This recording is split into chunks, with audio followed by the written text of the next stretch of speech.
ॐ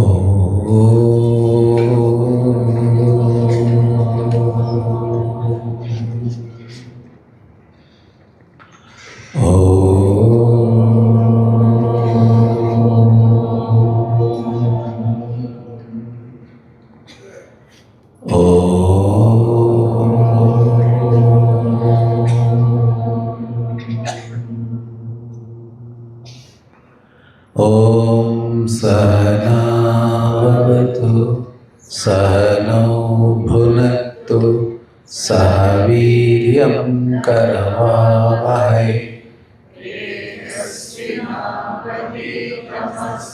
मा विद्विषावहै। ॐ शान्ति शान्ति। गुरुर्ब्रह्मा गुरुर्विष्णुः गुरुर्देवो महेश्वरः गुरुरेव परं ब्रह्म तस्मै श्री गुरवे नमः।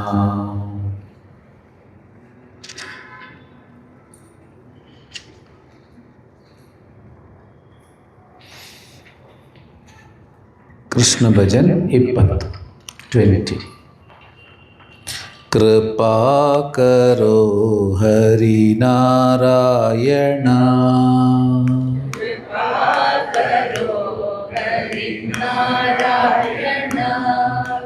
कृपा करो हरि नारायण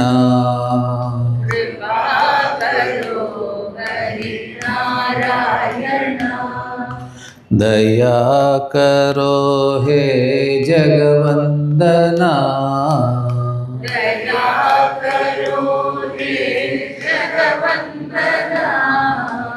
दया करो हे जगवंदना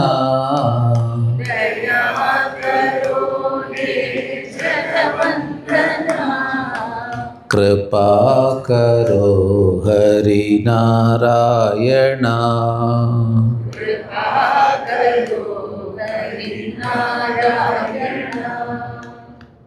भावातीता भाग्य विधाता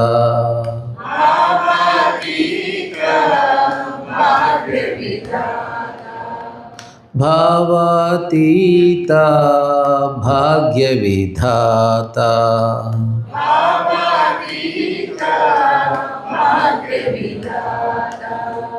दीननाथ अनाथ के नाथ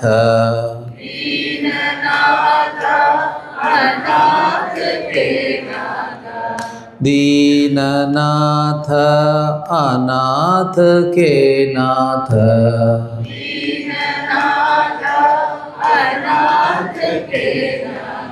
कृपा करो हरि नारायण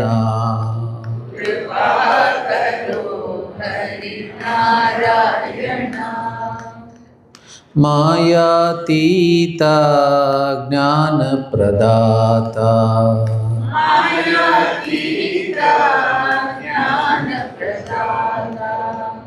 मायातीता ज्ञान प्रदाता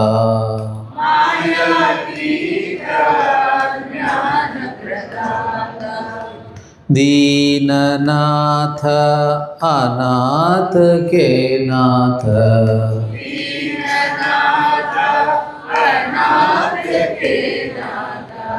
दीननाथ अनाथ के नाथ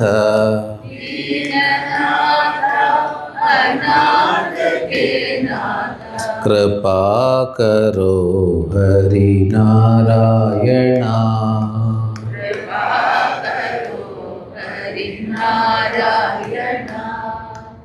दया करो हे जगवंदना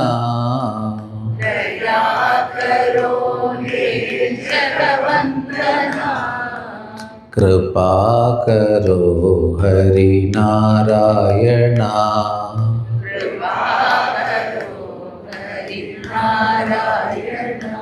हरि नारायण ಧ್ಯಾನ ಶ್ಲೋಕಗಳು. ಓಂ ಪಾರ್ಥಾಯ ಪ್ರತಿಬೋಧಿತಾಂ ಭಗವತಾಂ ನಾರಾಯಣೇನ ಸ್ವಯಂ ವ್ಯಾಸೇನ ರಚಿತಾಂ ಪುರಾಣಮುನಿನಾ ಮಧ್ಯೆ ಮಹಾಭಾರತಂ ಅದ್ವೈತಾಮೃತವರ್ಷಿಣೀ ಭಗವತಿ ಅಷ್ಟಾದಶಾಧ್ಯಾಯಿನಿ ಅಂಬ ತ್ವಾಮನುಸಂದಧಾಮಿ ಭಗವದ್ಗೀತೆ ಭಗವದ್ವೇಷಿಣಿ ಸರ್ವೋಪನಿಷದೋ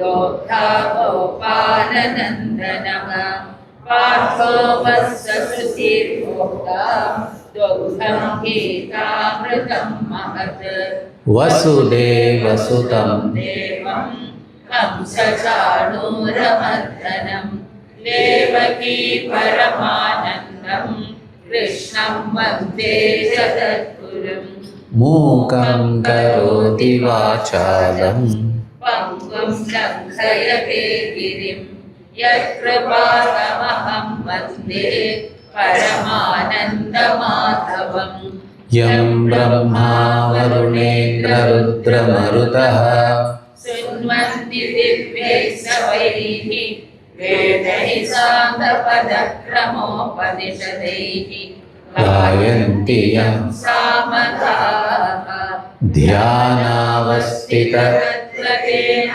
ಮನಸಾ ಪಶ್ಯಂತಿ ಯಂ ಯೋಗಿನಃ ಯಸ್ಯಾಂತಂ ನ ವಿದುಃ ಸುರಾಸುರಗಣಾಃ ದೇವಾಯ ತಸ್ಮೈ ನಮಃ ದೇವಾಯ ತಸ್ಮೈ ನಮಃ.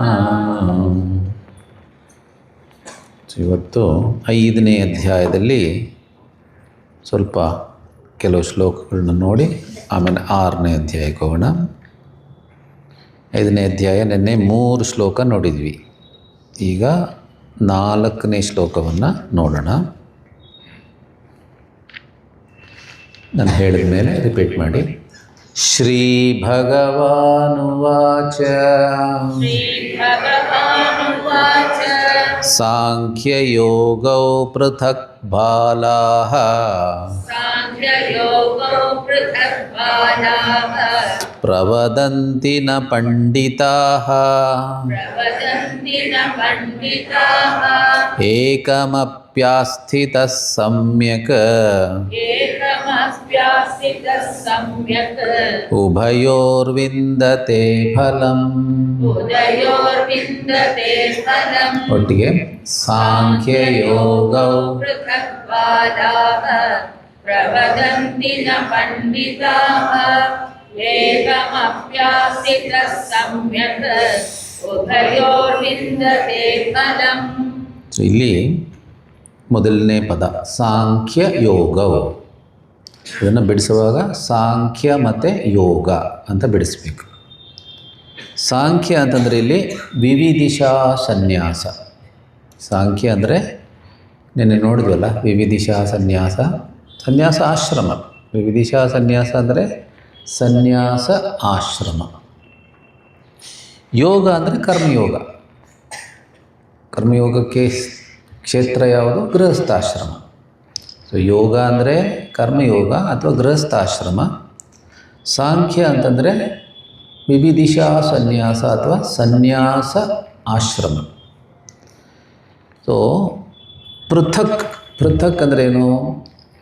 ಈ ಗೃಹಸ್ಥಾಶ್ರಮದ ಗುರಿನೇ ಬೇರೆ, ಸನ್ಯಾಸಾಶ್ರಮದ ಗುರಿನೇ ಬೇರೆ. ಪೃಥಕ್ ಮೀನ್ಸ್ ಸಪ್ರೇಟ್. ಸೊ ಕೆಲವರು ಅನ್ಕೊತಾರೆ ಗೃಹಸ್ಥಾಶ್ರಮದ ಗುರಿನೇ ಬೇರೆ, ಸನ್ಯಾಸಾಶ್ರಮದ ಗುರಿನೇ ಬೇರೆ ಅಂತ ಅನ್ಕೊತಾರೆ. ಆದರೆ ಶ್ರೀಕೃಷ್ಣ ಹೇಳ್ತಾನೆ, ಆ ಥರ ಹೇಳೋರು ಬಾಲಾಹ. ಬಾಲ ಅಂದರೆ ಅವರಿಗೆ ಶಾಸ್ತ್ರ ಗೊತ್ತಿಲ್ಲ, ಇಮ್ಮೆಚ್ಯೂರ್ ಅಂತ ಅರ್ಥ. ಇಮ್ಮೆಚ್ಯೂರ್ ಅಂದರೆ ಏನು? ಅವ್ರಿಗೆ ಶಾಸ್ತ್ರ ವಿಚಾರ ಗೊತ್ತಿಲ್ಲ, ಶಾಸ್ತ್ರ ಏನು ಹೇಳುತ್ತೆ ಅದನ್ನು ಸರಿಯಾಗಿ ತಿಳ್ಕೊಂಡಿಲ್ಲ. ನ ಪಂಡಿತ, ಪಂಡಿತರು ಅಂದರೆ ಶಾಸ್ತ್ರವನ್ನು ಚೆನ್ನಾಗಿ ಬಲ್ಲವರು. Those who are well versed in the shastras. ಶಾಸ್ತ್ರ ಅಂದರೆ ಉಪನಿಷತ್ತು, ಗೀತೆ, ಬೇರೆ ಬೇರೆ ಗ್ರಂಥಗಳು, ಪ್ರಕರಣ ಗ್ರಂಥಗಳು ಇತ್ಯಾದಿ. ಸೊ ಸರಿಯಾಗಿ ತಿಳುವಳಿಕೆ ಇಲ್ಲದೇ ಇರೋರು ಹೇಳ್ತಾರೆ ಗೃಹಸ್ಥಾಶ್ರಮದ ಗುರಿನೇ ಬೇರೆ, ಸನ್ಯಾಸಾಶ್ರಮದ ಗುರಿನೇ ಬೇರೆ ಅಂತ. ಆದರೆ ಇಲ್ಲಿ ಹೇಳ್ತಾರೆ ಏಕಮಪಿ ಆಸ್ಥಿತಃ ಸಮ್ಯಕ್, ಏಕಮಪಿ ಸಮ್ಯಕ್ ಆಸ್ಥಿತಃ. ಸಮ್ಯಕ್ ಆಸ್ಥಿತಃ ಅಂದ್ರೇನು? ಗೃಹಸ್ಥಾಶ್ರಮ ಧರ್ಮ ಅಂತ ಒಂದಿದೆ, ಆಶ್ರಮ ಧರ್ಮ ಅಂತ ಇರುತ್ತಲ್ಲ, ಬ್ರಹ್ಮಚರ್ಯ ಆಶ್ರಮ ಧರ್ಮ ಇರುತ್ತೆ, ಗೃಹಸ್ಥಾಶ್ರಮ ಧರ್ಮ ಇರುತ್ತೆ. ಧರ್ಮ ಅಂದರೆ ಡ್ಯೂಟಿ ಮತ್ತು ಏನೇನು ನಿಯಮಗಳನ್ನು ಪಾಲಿಸಬೇಕು ಅಂತಿರುತ್ತೆ, ಏನೇನು ಮಾಡಬೇಕು, ಏನೇನು ನಿಯಮಗಳನ್ನು ಪಾಲಿಸಬೇಕು, ಅದು ಧರ್ಮ. ಅದೇ ಥರ ಎಲ್ಲ 4 ಆಶ್ರಮದಲ್ಲೂ ಸನ್ಯಾಸ ಧರ್ಮ ಅಂತಿರುತ್ತೆ. ಆಮೇಲೆ ವಾನಪ್ರಸ್ಥಾಶ್ರಮದ ಧರ್ಮ ಅಂತಲೇ ಇರುತ್ತೆ. ಧರ್ಮ ಅಂದರೆ ನಿಯಮಗಳು, ನಾವು ಮಾಡಬೇಕಾದಂಥ ಸಾಧನೆಗಳು. ಸೊ ಏನು ಹೇಳ್ತಿದ್ದಾರೆ ಇಲ್ಲಿ? ಏಕಮಪಿ ಸಮ್ಯಕ್ ಆಸ್ಥಿತಃ, ಅದರಲ್ಲಿ ಯಾವುದಾದ್ರು ಒಂದನ್ನು, ನೀನು ಗೃಹಸ್ಥಾಶ್ರಮಿ ಆಗಿದ್ದರೆ ಗೃಹಸ್ಥಾಶ್ರಮ ಧರ್ಮವನ್ನು ಸರಿಯಾಗಿ ಪಾಲಿಸಬೇಕು, ಸನ್ಯಾಸಿ ಆಗಿದ್ದರೆ ಸನ್ಯಾಸಾಶ್ರಮ ಧರ್ಮವನ್ನು ಸರಿಯಾಗಿ ಪಾಲಿಸಬೇಕು. ಸೊ ಸ್ವಾಮಿ ವಿವೇಕಾನಂದರೊಮ್ಮೆ ಅಮೇರಿಕಾದಲ್ಲಿ ಕರ್ಮಯೋಗದ ಒಂದು ಪ್ರವಚನ ಮಾಡಬೇಕಾದ್ರೆ, ಆ ಬುಕ್ಕಲ್ಲಿದೆ ಅದು, ಅವ್ರ 4 ಪುಸ್ತಕ ಇದೆಯಲ್ಲ, ಕರ್ಮಯೋಗ, ಜ್ಞಾನಯೋಗ, ಭಕ್ತಿಯೋಗ, ರಾಜಯೋಗ ಅಂತ. ಅದರ ಕರ್ಮಯೋಗ ಪುಸ್ತಕದಲ್ಲಿ ಈ ಕತೆ ಬರುತ್ತೆ. ಪ್ರವಚನ ಮಾಡುವಾಗ ಅದನ್ನು ಈ ಒಂದು ಕತೆ ಹೇಳ್ತಾರೆ. ಕತೆ ಹೀಗಿದೆ: ಒಬ್ಬ ರಾಜ ಇದ್ದ, ಅವನಿಗೆ ಕುತೂಹಲ, ಎಲ್ರಿಗೂ ಕುತೂಹಲ ಇರುತ್ತೆ, ಈ 2 ಆಶ್ರಮದಲ್ಲಿ ಯಾವುದು ಶ್ರೇಷ್ಠ, ಗೃಹಸ್ಥಾಶ್ರಮ ಶ್ರೇಷ್ಠನೋ ಸನ್ಯಾಸಾಶ್ರಮ ಶ್ರೇಷ್ಠನೋ ಅಂತ ಒಂದು ಕುತೂಹಲ ಎಲ್ರಿಗೂ ಇರುತ್ತಲ್ವ. ಎಲ್ಲರ ಮನಸ್ಸಲ್ಲೂ ಸಂಶಯ ಇರುತ್ತೆ, ಸನ್ಯಾಸಿಗಳು ಏನು ಮಾಡ್ತಾರೆ, ನಾವೇ ಕಷ್ಟಪಡೋದು, ನಮಗೇ ಕಷ್ಟ ಜಾಸ್ತಿ, ನಾವೇ ನಿಜವಾದ ಸಾಧನೆ ಮಾಡೋದು. ಸನ್ಯಾಸಿಗಳು ಕೆಲವರು ಗೃಹಸ್ಥಾಶ್ರಮಗಳನ್ನ ನೋಡುವಾಗ ಸ್ವಲ್ಪ ಕೀಳಾಗಿ ನೋಡ್ತಾರೆ, ಅವರೇನು, ನಾವು ನಿಜವಾಗ್ಲೂ ತಪಸ್ಸು ಮಾಡ್ತಾಯಿದ್ದೀವಿ ಅಂತ. ಈ ರೀತಿಯೆಲ್ಲ ವಿಚಾರಗಳಿರುತ್ತೆ, ನಿಮ್ಗೆ ಗೊತ್ತಿದೆ. ಅವನಿಗೆ ಒಂದು ಇದೇ ಸಂಶಯ ಬಂತು, ಯಾರು ಇವರಿಬ್ಬರಲ್ಲಿ ಶ್ರೇಷ್ಠ ಅಂತ. ಸರಿ ಅಂದ್ಬಿಟ್ಟು ಅವನ ರಾಜ್ಯಕ್ಕೆ ಎಷ್ಟೋ ಜನ ಸನ್ಯಾಸಿಗಳು ಬರ್ತಾಯಿದ್ರು, ಪ್ರವಾಸದಲ್ಲಿರುವಾಗ ಬಂದು 1-2-3 ದಿವಸ ಅಲ್ಲಿದ್ದು ಹೋಗೋರು, ಅಲ್ಲಿ ಪ್ಯಾಲೇಸಲ್ಲಿ ಇದ್ದು ಹೋಗೋರು. ಆ ಯಾವ ಸನ್ಯಾಸಿ ಬಂದರೂ ಅವನೇನು ಮಾಡೋನು, ಈ ಪ್ರಶ್ನೆ ಹಾಕ್ಬಿಡೋಣ, ಸನ್ಯಾಸಿ ಶ್ರೇಷ್ಠನೋ ಗೃಹಸ್ಥ ಶ್ರೇಷ್ಠನೋ? ಆಮೇಲೆ ಒಬ್ಬೊಬ್ಬರು ಒಂದೊಂದು ಉತ್ತರ ಕೊಡೋರು. ಕೆಲವರು ಹೇಳೋರು ಗೃಹಸ್ಥರೇ ಶ್ರೇಷ್ಠ ಅನ್ನೋರು, ಕೆಲವರು ಸನ್ಯಾಸಿನೇ ಶ್ರೇಷ್ಠ ಅನ್ನೋರು. ಯಾರು ಏನು ಉತ್ತರ ಕೊಟ್ಟರು ಅವನು ಪ್ರೂವ್ ಮಾಡಬೇಕು, ಸರಿಯಾದ ಲಾಜಿಕ್ ಎಲ್ಲ ಕೊಟ್ಟು ಪ್ರೂವ್ ಮಾಡಬೇಕು ಅಂತ ಹೇಳೋನು. ಆದರೆ ಯಾರಿಗೂ ಅವನ ತೃಪ್ತಿ ಆಗೋ ಥರ ಪ್ರೂವ್ ಮಾಡೋಕ್ಕಾಗಲಿಲ್ಲ. ಸೊ ಅವ್ರಿಗೆಲ್ಲ ಮದುವೆ ಮಾಡಿಸ್ಬಿಟ್ಟ. ಸುಮ್ಮನೆ ಅದು ಶ್ರೇಷ್ಠ ಇದು ಶ್ರೇಷ್ಠ, ಸರಿಯಾದ ಕನ್ವಿನ್ಸಿಂಗ್ ಲಾಜಿಕ್ ಕೊಡಬೇಕು, ಇಲ್ಲಾಂದರೆ ಎಲ್ಲರಿಗೂ ಮದುವೆ. ಸರಿ, ಆ ಥರ ಎಷ್ಟೋ ಸನ್ಯಾಸಿಗಳಿಗೆ ಮದುವೆ ಮಾಡಿಸ್ಬಿಟ್ಟ ಅವನು. ಒಂದು ದಿನ ಒಬ್ಬ ಯುವಕ ಸನ್ಯಾಸಿ, ತೇಜಸ್ವಿ ಸನ್ಯಾಸಿ ಬರ್ತಾನೆ. ಅವನಿಗೂ ಇದೇ ಪ್ರಶ್ನೆ, ಸನ್ಯಾಸಿ ಶ್ರೇಷ್ಠನೋ ಗೃಹಸ್ಥ ಶ್ರೇಷ್ಠ? ಅವನು ಭಾಳ ಜಾಣ. ಅವನು ಹೇಳ್ತಾನೆ, ಅವರವರ ಸ್ಥಾನದಲ್ಲಿ ಅವರವರು ಶ್ರೇಷ್ಠ, ಅವರವರ ಸ್ಥಾನದಲ್ಲಿ ಅವರವರು ಶ್ರೇಷ್ಠ. Each is great in is own place. ಆಗ ರಾಜ ಹೇಳ್ತಾನೆ, ಪ್ರೂವ್ ಮಾಡು, ಪ್ರೂವ್ ಇಟ್. ಆಯಿತು, ಪ್ರೂವ್ ಮಾಡ್ತೀನಿ, ಆದರೆ ನೀನು ನನ್ನ ಜೊತೆ ಸ್ವಲ್ಪ ದಿವಸ ಬರಬೇಕಾಗತ್ತೆ. ಓ, ನಾನು ರೆಡಿ. ಈಗ ನಿಜವಾಗ್ಲೂ ಅವನಿಗೆ ಆಸೆ ಇತ್ತು ತಿಳ್ಕೊಳ್ಳೋಕ್ಕೆ, ಜಿಜ್ಞಾಸೆ ಇತ್ತು, ಸಿನ್ಸಿಯರ್ ಆಗಿದ್ದ ಅವನು. ಸುಮ್ಮನೆ ಟೈಮ್ ಪಾಸ್ಗೆ ಏನೋ ಕೇಳೋದಲ್ಲ ಪ್ರಶ್ನೆ, he was sincere in is search for truth. So ಅವನು ಆಯಿತು ಅಂದ್ಬಿಟ್ಟು ರಾಜ್ಯವನ್ನು ಇನ್ನೊಬ್ಬನಿಗೆ ಹ್ಯಾಂಡ್ ಓವರ್ ಮಾಡಿ ಕೆಲವು ದಿವಸಕ್ಕೋಸ್ಕರ ಬರೋ ತನಕ ನೀನು ನೋಡ್ಕೊ ಅಂತೇಳಿ ಆ ಸನ್ಯಾಸಿ ಜೊತೆ ವೇಷ ಬದಲಾಯಿಸಿ ಹೊರಟುಬಿಡ್ತಾನೆ. ಸರಿಯ ಸನ್ಯಾಸಿ ಹೋಗ್ತಾ ಇರ್ತಾರೆ, ನಡೀತಾ ಇರ್ತಾರೆ, ಅದು ದೂರ ಹೋಗ್ತಾರೆ, ಎಲ್ಲೆಲ್ಲೋ ಹೋಗ್ತಾರೆ, ಕೊನೆಗೊಂದು ರಾಜ್ಯಕ್ಕೆ ಬರ್ತಾರೆ. ಆ ರಾಜ್ಯದಲ್ಲಿ ಅವತ್ತು ಏನೋ ಸಂಭ್ರಮ ಸಡಗರ. ಏನು ಅಂತಂದರೆ ಅವತ್ತು ರಾಜಕುಮಾರಿ ಸ್ವಯಂವರ, ಏನೋ ಎಲ್ಲ ಜನ ಸೇರಿದ್ದಾರೆ, ಏನೇನೋ ಹಬ್ಬದ ವಾತಾವರಣ, ಸ್ವಯಂವರ. ಸರಿ ಅಂದ್ಬಿಟ್ಟು ಸನ್ಯಾಸಿ ಹೇಳ್ತಾನೆ, ಸ್ವಲ್ಪ ದೂರದಲ್ಲಿ ನಿಂತ್ಕೊಂಡು ನೋಡೋಣ. ಸರಿ ನೋಡ್ತಾ ಇರ್ತಾರೆ. ಒಬ್ಬ ಅವತ್ತು ರಾಜ್ಕುಮಾರಿ ಬರ್ತಾಳೆ. ಅವಳಿಗೆ ಎಷ್ಟೋ ಸತಿ ಸ್ವಯಂವರ ಆಗಿದೆ, ಅವಳು ಯಾರನ್ನೂ ಸೆಲೆಕ್ಟ್ ಮಾಡಿಲ್ಲ. ಯಾಕೆಂದರೆ ಅವಳೇನು ಸಾಮಾನ್ಯ ರಾಜ್ಕುಮಾರಿ ಅಲ್ಲ, ಮಿಸ್ ಯೂನಿವರ್ಸ್ ಅವಳು. ತುಂಬ ಸುಂದರಿ. ಅದರಿಂದ ಸಾಮಾನ್ಯ ರಾಜ್ಕುಮಾರರೆಲ್ಲ ಅವಳಿಗೆ ಸೂಟ್ ಆಗ್ತಿರ್ಲಿಲ್ಲ. ಸೊ ಹಾರ ಇಟ್ಕೊಂಡ್ಬರ್ತಾಳೆ, ಒಂದೊಂದು ರಾಜ್ಕುಮಾರನ ಮುಂದೆ ನಿಂತ್ಕೊತಾಳೆ. ಅವ್ರ ಪಕ್ಕದಲ್ಲಿರೋರು ಅವ್ರ ಜೊತೆ ಬಂದಿರ್ತಾರಲ್ಲ, ಅವನ ಬಗ್ಗೆ ಏನೇನೋ ಹಾಗೆ ಹೀಗೆ ಅಂತೆಲ್ಲ ಹೇಳ್ತಾರೆ. ಅವಳು ತೃಪ್ತಿ ಆಗೋದಿಲ್ಲ, ಮುಂದಕ್ಕೆ ಹೋಗ್ತಾಳೆ. ಹೀಗೆ ಎಲ್ಲರ ಮುಂದೆ ಹೋಗಿ ಹೋಗಿ ಕೊನೆ ರಾಜ್ಕುಮಾರನ ಹತ್ರ ಬಂದು ಅವನಿಂದಾನೋ ಮುಂದೆ ಹೋಗ್ತಾಳೆ. ರಾಜನಿಗೆ ತುಂಬ ಬೇಜಾರಾಗೋಯ್ತು. ಈ ಸತಿನೂ ಸ್ವಯಂವರ ಫೇಲ್ಯೂರ್. ಅಷ್ಟರಲ್ಲಿ ಏನಾಯಿತು, ಒಬ್ಬ ಸನ್ಯಾಸಿ ಬರ್ತಾನೆ, ಯುವಕ ಸನ್ಯಾಸಿ, ತೇಜಸ್ವಿ ಸನ್ಯಾಸಿ. ನಾವು ಹೇಳಿದ್ದಲ್ಲ, ಇನ್ನೊಬ್ಬ ಅವನಲ್ಲಿ ಬಂದು ನಿಂತ್ಕೊತಾನೆ. ಅವನು ಸುಮ್ಮನೆ ಏನು ಬಂದಿದ್ದಾನೆ, ಏನಾಗ್ತಿದೆ ನೋಡೋಣ ಅಂತ ಸುಮ್ಮನೆ ಅಲ್ಲೇ ಹತ್ತಿರದಲ್ಲಿ ಬಂದು ನಿಂತ್ಕೊತಾನೆ.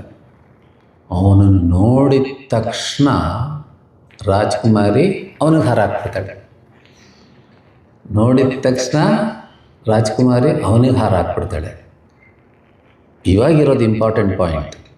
ಹಾರ ಹಾಕಿದ್ದ ಆ ಕ್ಷಣವೇ ಅವನು ಹಾರ ಕಿತ್ತು ಬಿಸಾಕ್ಬಿಡ್ತಾನೆ. ಏನಿದು, ನಾನು ಸನ್ಯಾಸಿ, ನನಗಿಂತ ಮದುವೆ ಅಂತ.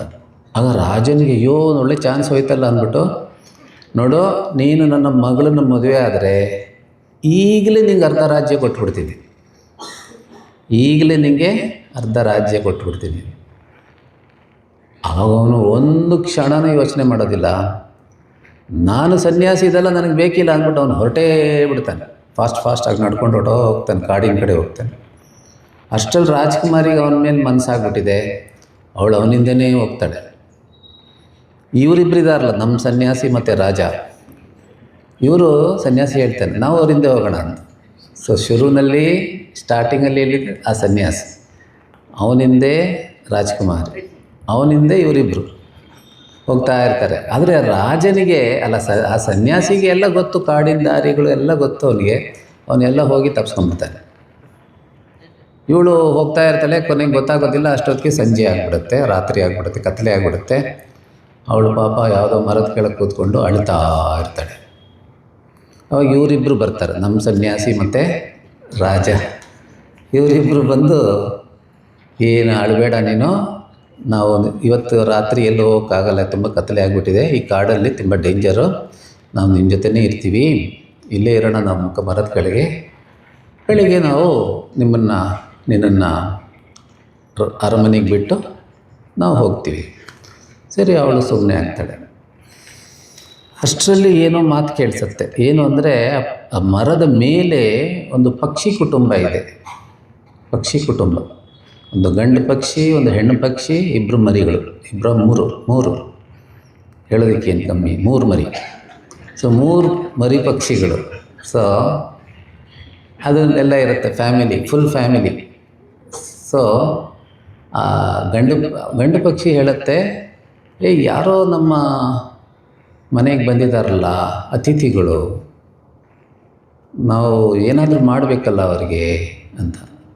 ಏನು ಮಾಡೋದು ಅಂದ್ಬಿಟ್ಟು ಅವ್ರಿಗೆ ಸ್ವಲ್ಪ ಸಣ್ಣ ಮರದ ಸಣ್ಣ ಪೀಸುಗಳನ್ನೆಲ್ಲ ತಂದು ಟ್ವೀಕ್ಸ್ ಅಂತಾರಲ್ಲ, ಎಲ್ಲ ತಂದು ಅಲ್ಲಿ ಇಟ್ಬಿಟ್ಟು ಕಲೆಕ್ಟ್ ಮಾಡಿ, ಎಲ್ಲ ಪಕ್ಷಿಗಳು ಸೇರಿಕೊಂಡು ಕಲೆಕ್ಟ್ ಮಾಡಿ ಅಲ್ಲಿ ಟ್ವೀಕ್ಸ್ನ ಅಲ್ಲಿ ಇಟ್ಬಿಟ್ಟು ಬೆಂಕಿ ಹಚ್ಬಿಡ್ತಾರೆ, ಅವ್ರಿಗೆ ಸ್ವಲ್ಪ ಬೆಚ್ಚಗಾಗಲಿ ಅಂತ.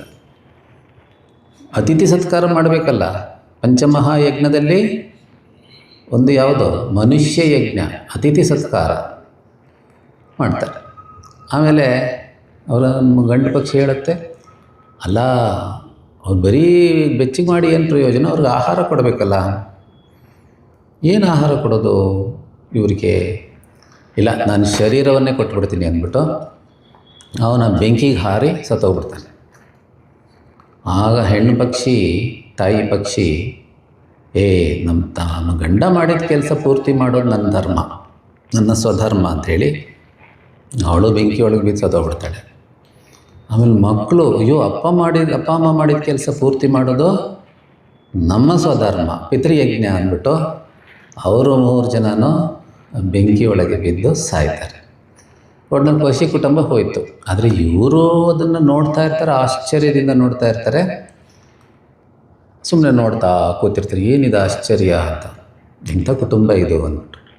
ಆಮೇಲೆ ಬೆಳಗಾಗತ್ತೆ. ಬೆಳಗಾಗಿ 3 ಜನನೂ ಹೋಗ್ತಾರೆ. ಆ ರಾಜ್ಕುಮಾರಿನ ಅರಮನೆಯಲ್ಲಿ ಬಿಟ್ಟು ಇವರಿಬ್ಬರು ವಾಪಸ್ ಬರ್ತಾರೆ. ವಾಪಸ್ ಬಂದಮೇಲೆ ಆ ಸನ್ಯಾಸಿ ಕೇಳ್ತಾನೆ, ಓಡೋಗಿದ್ದ ಸನ್ಯಾಸಿ ಅಲ್ಲ, ನಮ್ಮ ಸನ್ಯಾಸಿ, ನಿನಗಿವಾಗ ಅರ್ಥ ಆಯ್ತಾ ರಾಜ ಅಂತ. ನನಗೆ ಏನೋ ಒಂದು ಚೂರು ನೀನೇ ಸ್ವಲ್ಪ ಬಿಡಿಸಿ ಹೇಳು. ಅವನು ಹೇಳ್ತಾನೆ, ನೋಡು, ನೀನು ಯಾರು ಶ್ರೇಷ್ಠ ಅಂತ ಕೇಳಿದೆಯಲ್ಲ, ಗೃಹಸ್ಥನಾಗಿದ್ದರೆ ಆ ಪಕ್ಷಿ ಕುಟುಂಬದವ್ರ ಥರ ಇರಬೇಕು, ಸೇವೆಗೆ ಸದಾ ಸಿದ್ಧ, ತ್ಯಾಗಕ್ಕೆ ಸದಾ ಸಿದ್ಧ. ನೀನು ಸನ್ಯಾಸಿ ಆದರೆ ಅವನ ಥರ ಇರಬೇಕು. ಪ್ರಪಂಚದ ಅತ್ಯಂತ ಸುಂದರಿಯಾದ ಹೆಣ್ಣು ನಿನ್ನನ್ನು ಮದುವೆ ಆಗ್ತೀನಿ, ರಾಜ್ಕುಮಾರಿ ಅದರಲ್ಲೂ ಅಂತ ಹೇಳಿದಾಗ ಒಂದು ಕ್ಷಣನೂ ಸ್ವಲ್ಪ 10 ಮಿನಿಟ್ಸ್ ಟೈಮ್ ಕೊಡಿ ಅಂತ ಕೇಳಿದ್ನ, ನಾಳೆ ಬೆಳಗ್ಗೆ ಹೇಳ್ತೀನಿ ಅಂತ ಹೇಳಿದ್ನ, ಆ ಕ್ಷಣವೇ ಇಲ್ಲ ಅಂತ. ಅಂದರೆ ವೈರಾಗ್ಯ ಪಕ್ಕ ಇದೆ ಅಂತ ಅರ್ಥ. ವಿವೇಕ ವೈರಾಗ್ಯ ಪಕ್ಕ ಇದೆ. ಆಮೇಲೆ ಅರ್ಧ ರಾಜ್ಯ ಕೊಡ್ತೀನಿ ಅಂದಾಗಲೂ ಸ್ವಲ್ಪ ಯೋಚನೆ ಮಾಡಿ ಹೇಳ್ತೀನಿ ಅಂತ ಹೇಳಿಲ್ಲ ಅವನು.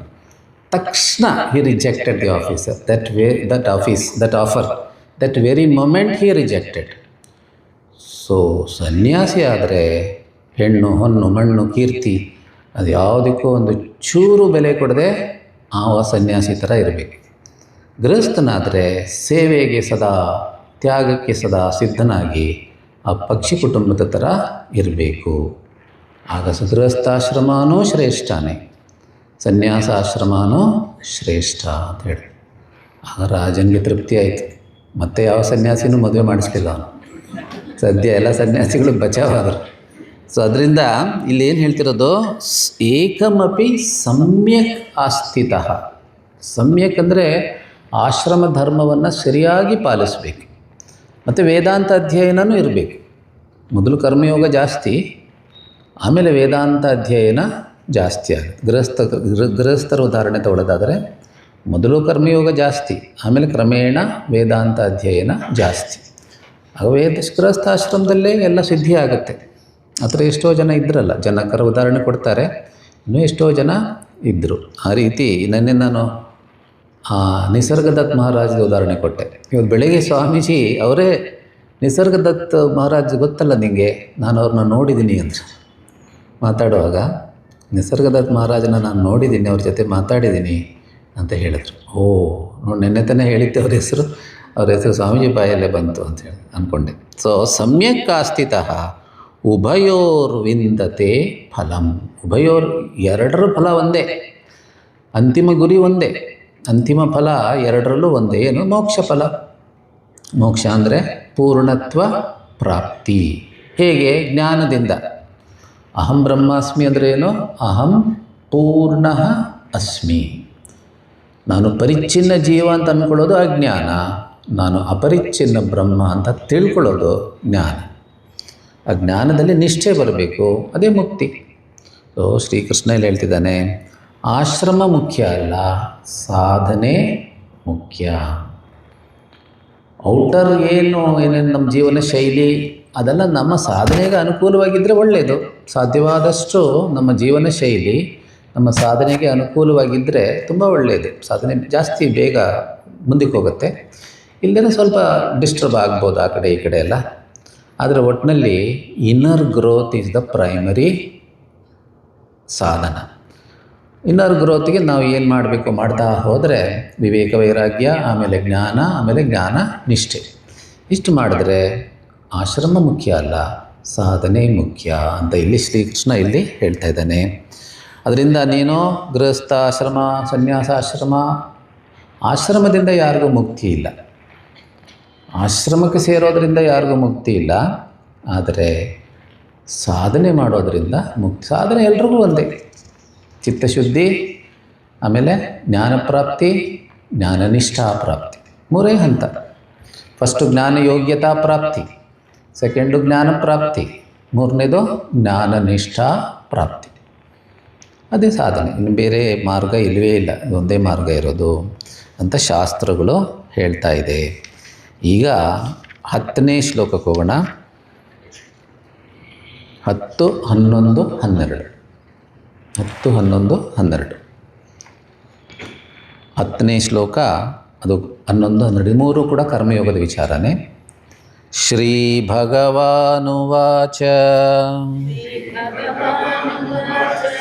ಬ್ರಹ್ಮಣ್ಯಾಧಾಯ ಕರ್ಮಾಣಿ ಸಂಗಂ ತ್ಯಕ್ತ್ವಾ ಕರೋತಿ ಯಃ ಲಿಪ್ಯತೆ ನ ಸ ಪಾಪೇನ ಪದ್ಮಪತ್ರಮಿವಾಂಬಸಾ ಬ್ರಹ್ಮಣ್ಯಾಧಾಯ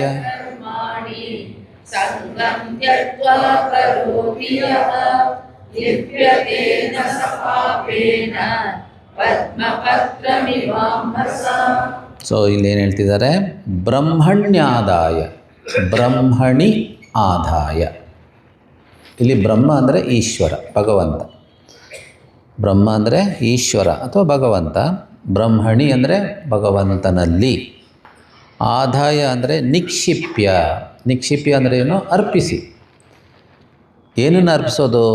ಕರ್ಮಾಣಿ, ನಾವು ಮಾಡೋ ಕರ್ಮಗಳನ್ನು ಭಗವಂತನಲ್ಲಿ ಅರ್ಪಿಸಿ.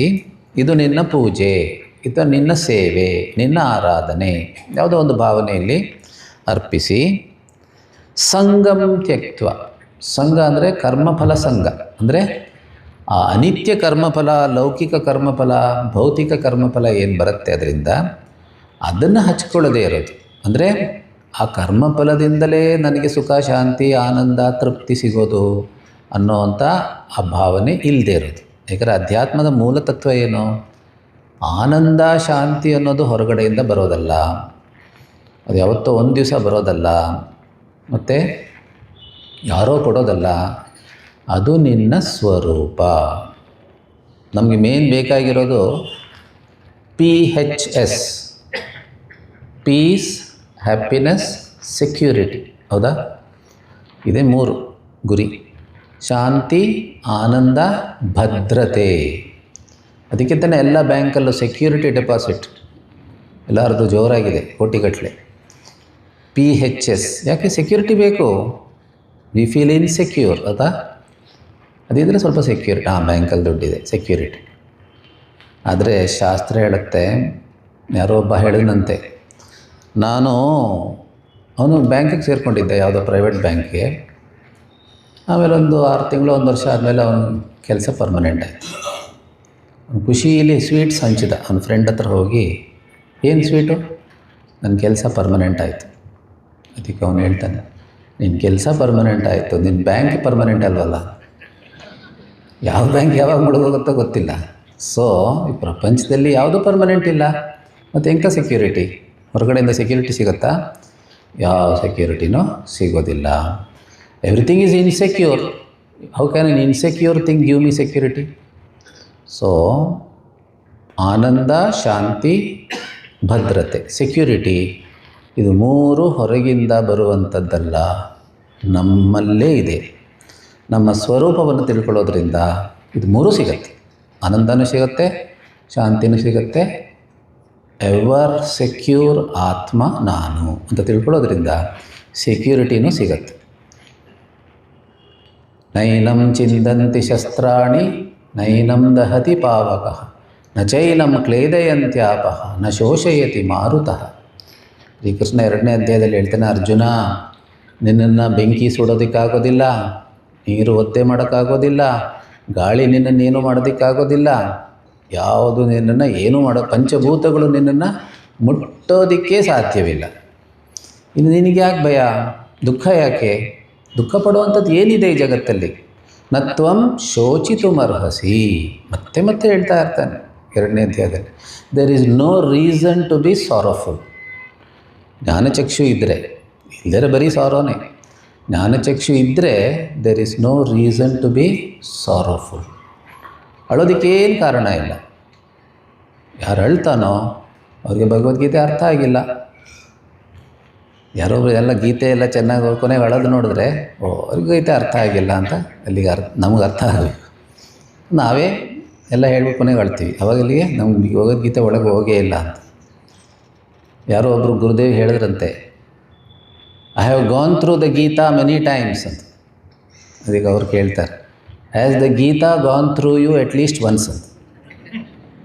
ನೀನು ಭಗವದ್ಗೀತೆ ಸಂಚಾರ ಮಾಡಿದ್ಯಾ, ಗೀತೆ ನಿನ್ನೊಳಗೆ ಹೋಗಿದ್ಯಾ ಒಂದು ಸರಿನಾದ್ರು, ಅದು ಮುಖ್ಯ.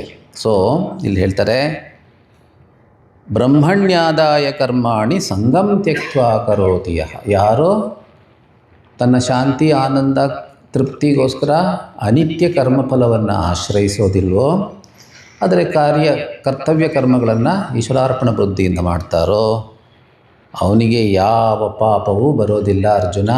ಯಾಕಂದರೆ ಅರ್ಜುನನ ಚಿಂತೆ ಏನು, ಇವ್ರನ್ನೆಲ್ಲ ನಾನು ಸಾಯಿಸಿಬಿಟ್ರೆ, ಯುದ್ಧ ಮಾಡಿದ್ರೆ ನನಗೆ ಪಾಪ ಬರುತ್ತೆ. ನೀನು ಈ ಭಾವನೆಯಿಂದ ನಿನ್ನ ಕರ್ತವ್ಯ ಮಾಡಿದ್ರೆ ಯಾವ ಪಾಪವೂ ಬರೋದಿಲ್ಲ, ನಿನ್ನ ಮನಸ್ಸು ಅಶುದ್ಧವಾಗೋದಿಲ್ಲ. ಪಾಪ ಅಂದರೆ ಏನು? ಮೆಂಟಲ್ ರಿಯಾಕ್ಷನ್ಸ್, ಮನಸ್ಸಿನ ತಳಮಳ, ಕೋಪ, ಅಸೂಯೆ, ದ್ವೇಷ, ಭಯ, ಇದೆಲ್ಲ ಮನಸ್ಸಿನ ತಳಮಳ ಅಲ್ವಾ? ಅದು ಯಾವುದೂ ಇರೋದಿಲ್ಲ. ಮನಸ್ಸು ಪ್ರಶಾಂತವಾಗಿರುತ್ತೆ. ಶುದ್ಧ ಮನಸ್ಸು ಅಂದರೆ ಪ್ರಶಾಂತ ಮನಸ್ಸು, ಅಥವಾ ಪ್ರಶಾಂತ ಮನಸ್ಸು ಅಂದರೆ ಶುದ್ಧ ಮನಸ್ಸು ಅಂತ ನಾವು ಅರ್ಥ ಮಾಡಿ. ಮೈಂಡ್ ಡಿಸ್ಟರ್ಬ್ ಆಯಿತು ಅಂದರೆ ಅಶುದ್ಧ ಆಯಿತು ಅಂತಲೇ ಅರ್ಥ. ಸೊ ಲಿಪ್ಯತೆ ನ ಸ ಪಾಪೇನ ಪದ್ಮಪತ್ರಮಿವಾಂಬಸ. ಈ ಶ್ಲೋಕ ಯಾಕೆ ಫೇಮಸ್ ಆಗಿದೆ ಅಂದರೆ ಉದಾಹರಣೆ. ಸೊ ಕಮಲ ಪುಷ್ಪದ ದಳ ನೀರಲ್ಲಿದ್ದರೂ ಒದ್ದೆ ಆಗಲ್ಲ. ಪದ್ಮಪತ್ರದ ಲೀಫ್ ಅಂತಲೂ ತೊಗೊಬೋದು, ಲೋಟಸ್ ಲೀಫ್. ಅದು ನೀರಲ್ಲಿದ್ದರೂ ಅದು ಒದ್ದೆ ಆಗದೆ ಇರೋ ಥರ ಮನುಷ್ಯ ಕೆಲಸ ಮಾಡ್ತಾ ಇರ್ತಾನೆ, ಬೇರೆ ಬೇರೆ ಜವಾಬ್ದಾರಿಗಳನ್ನು ಹೊತ್ತು ಜವಾಬ್ದಾರಿಗಳನ್ನು ನಿರ್ವಹಿಸ್ತಾ ಇರ್ತಾನೆ. ಆದರೂ his mind is not disturbed. ಸ್ವಲ್ಪ ಡಿಸ್ಟರ್ಬೆನ್ಸ್ ಆದರೂ ಕೂಡ ಬೇಗ ಸಮಸ್ಥಿತಿಗೆ ಬರ್ತಾನೆ. ಅದು important. Very quickly you to come back to ಸಮಸ್ಥಿತಿ. ಅದೇ ಯೋಗ. ಸಮತ್ವಂ ಯೋಗ ಉಚ್ಯತೆ. ಪದ್ಮಪತ್ರಮಿವಾಂಬಸ. ಅಂಬಸ್ ಅಂದರೆ ನೀರು. ಆ ರೀತಿ ಮುಂದುವರಿಸ್ತಾ, ಕಾಯೇನ ಮನಸಾ ಬುದ್ಧ್ಯಾ ಕೇವಲೈರಿಂದ್ರಿಯೈರಪಿ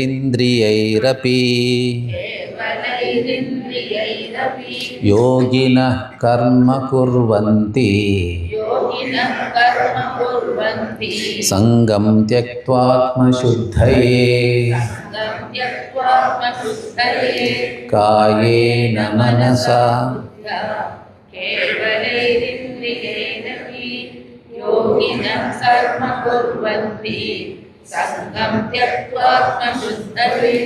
ಯಾರೋ ಒಬ್ಬ ಲಾಯರ್ ಇದನ್ನಂತೆ. ನಿಮಗೆಲ್ಲ ಗೊತ್ತಿದೆ, ಲಾಯರ್ ಕೆಲಸ ಅಂದರೆ ತುಂಬ ತಲೆ ಬಿಸಿ.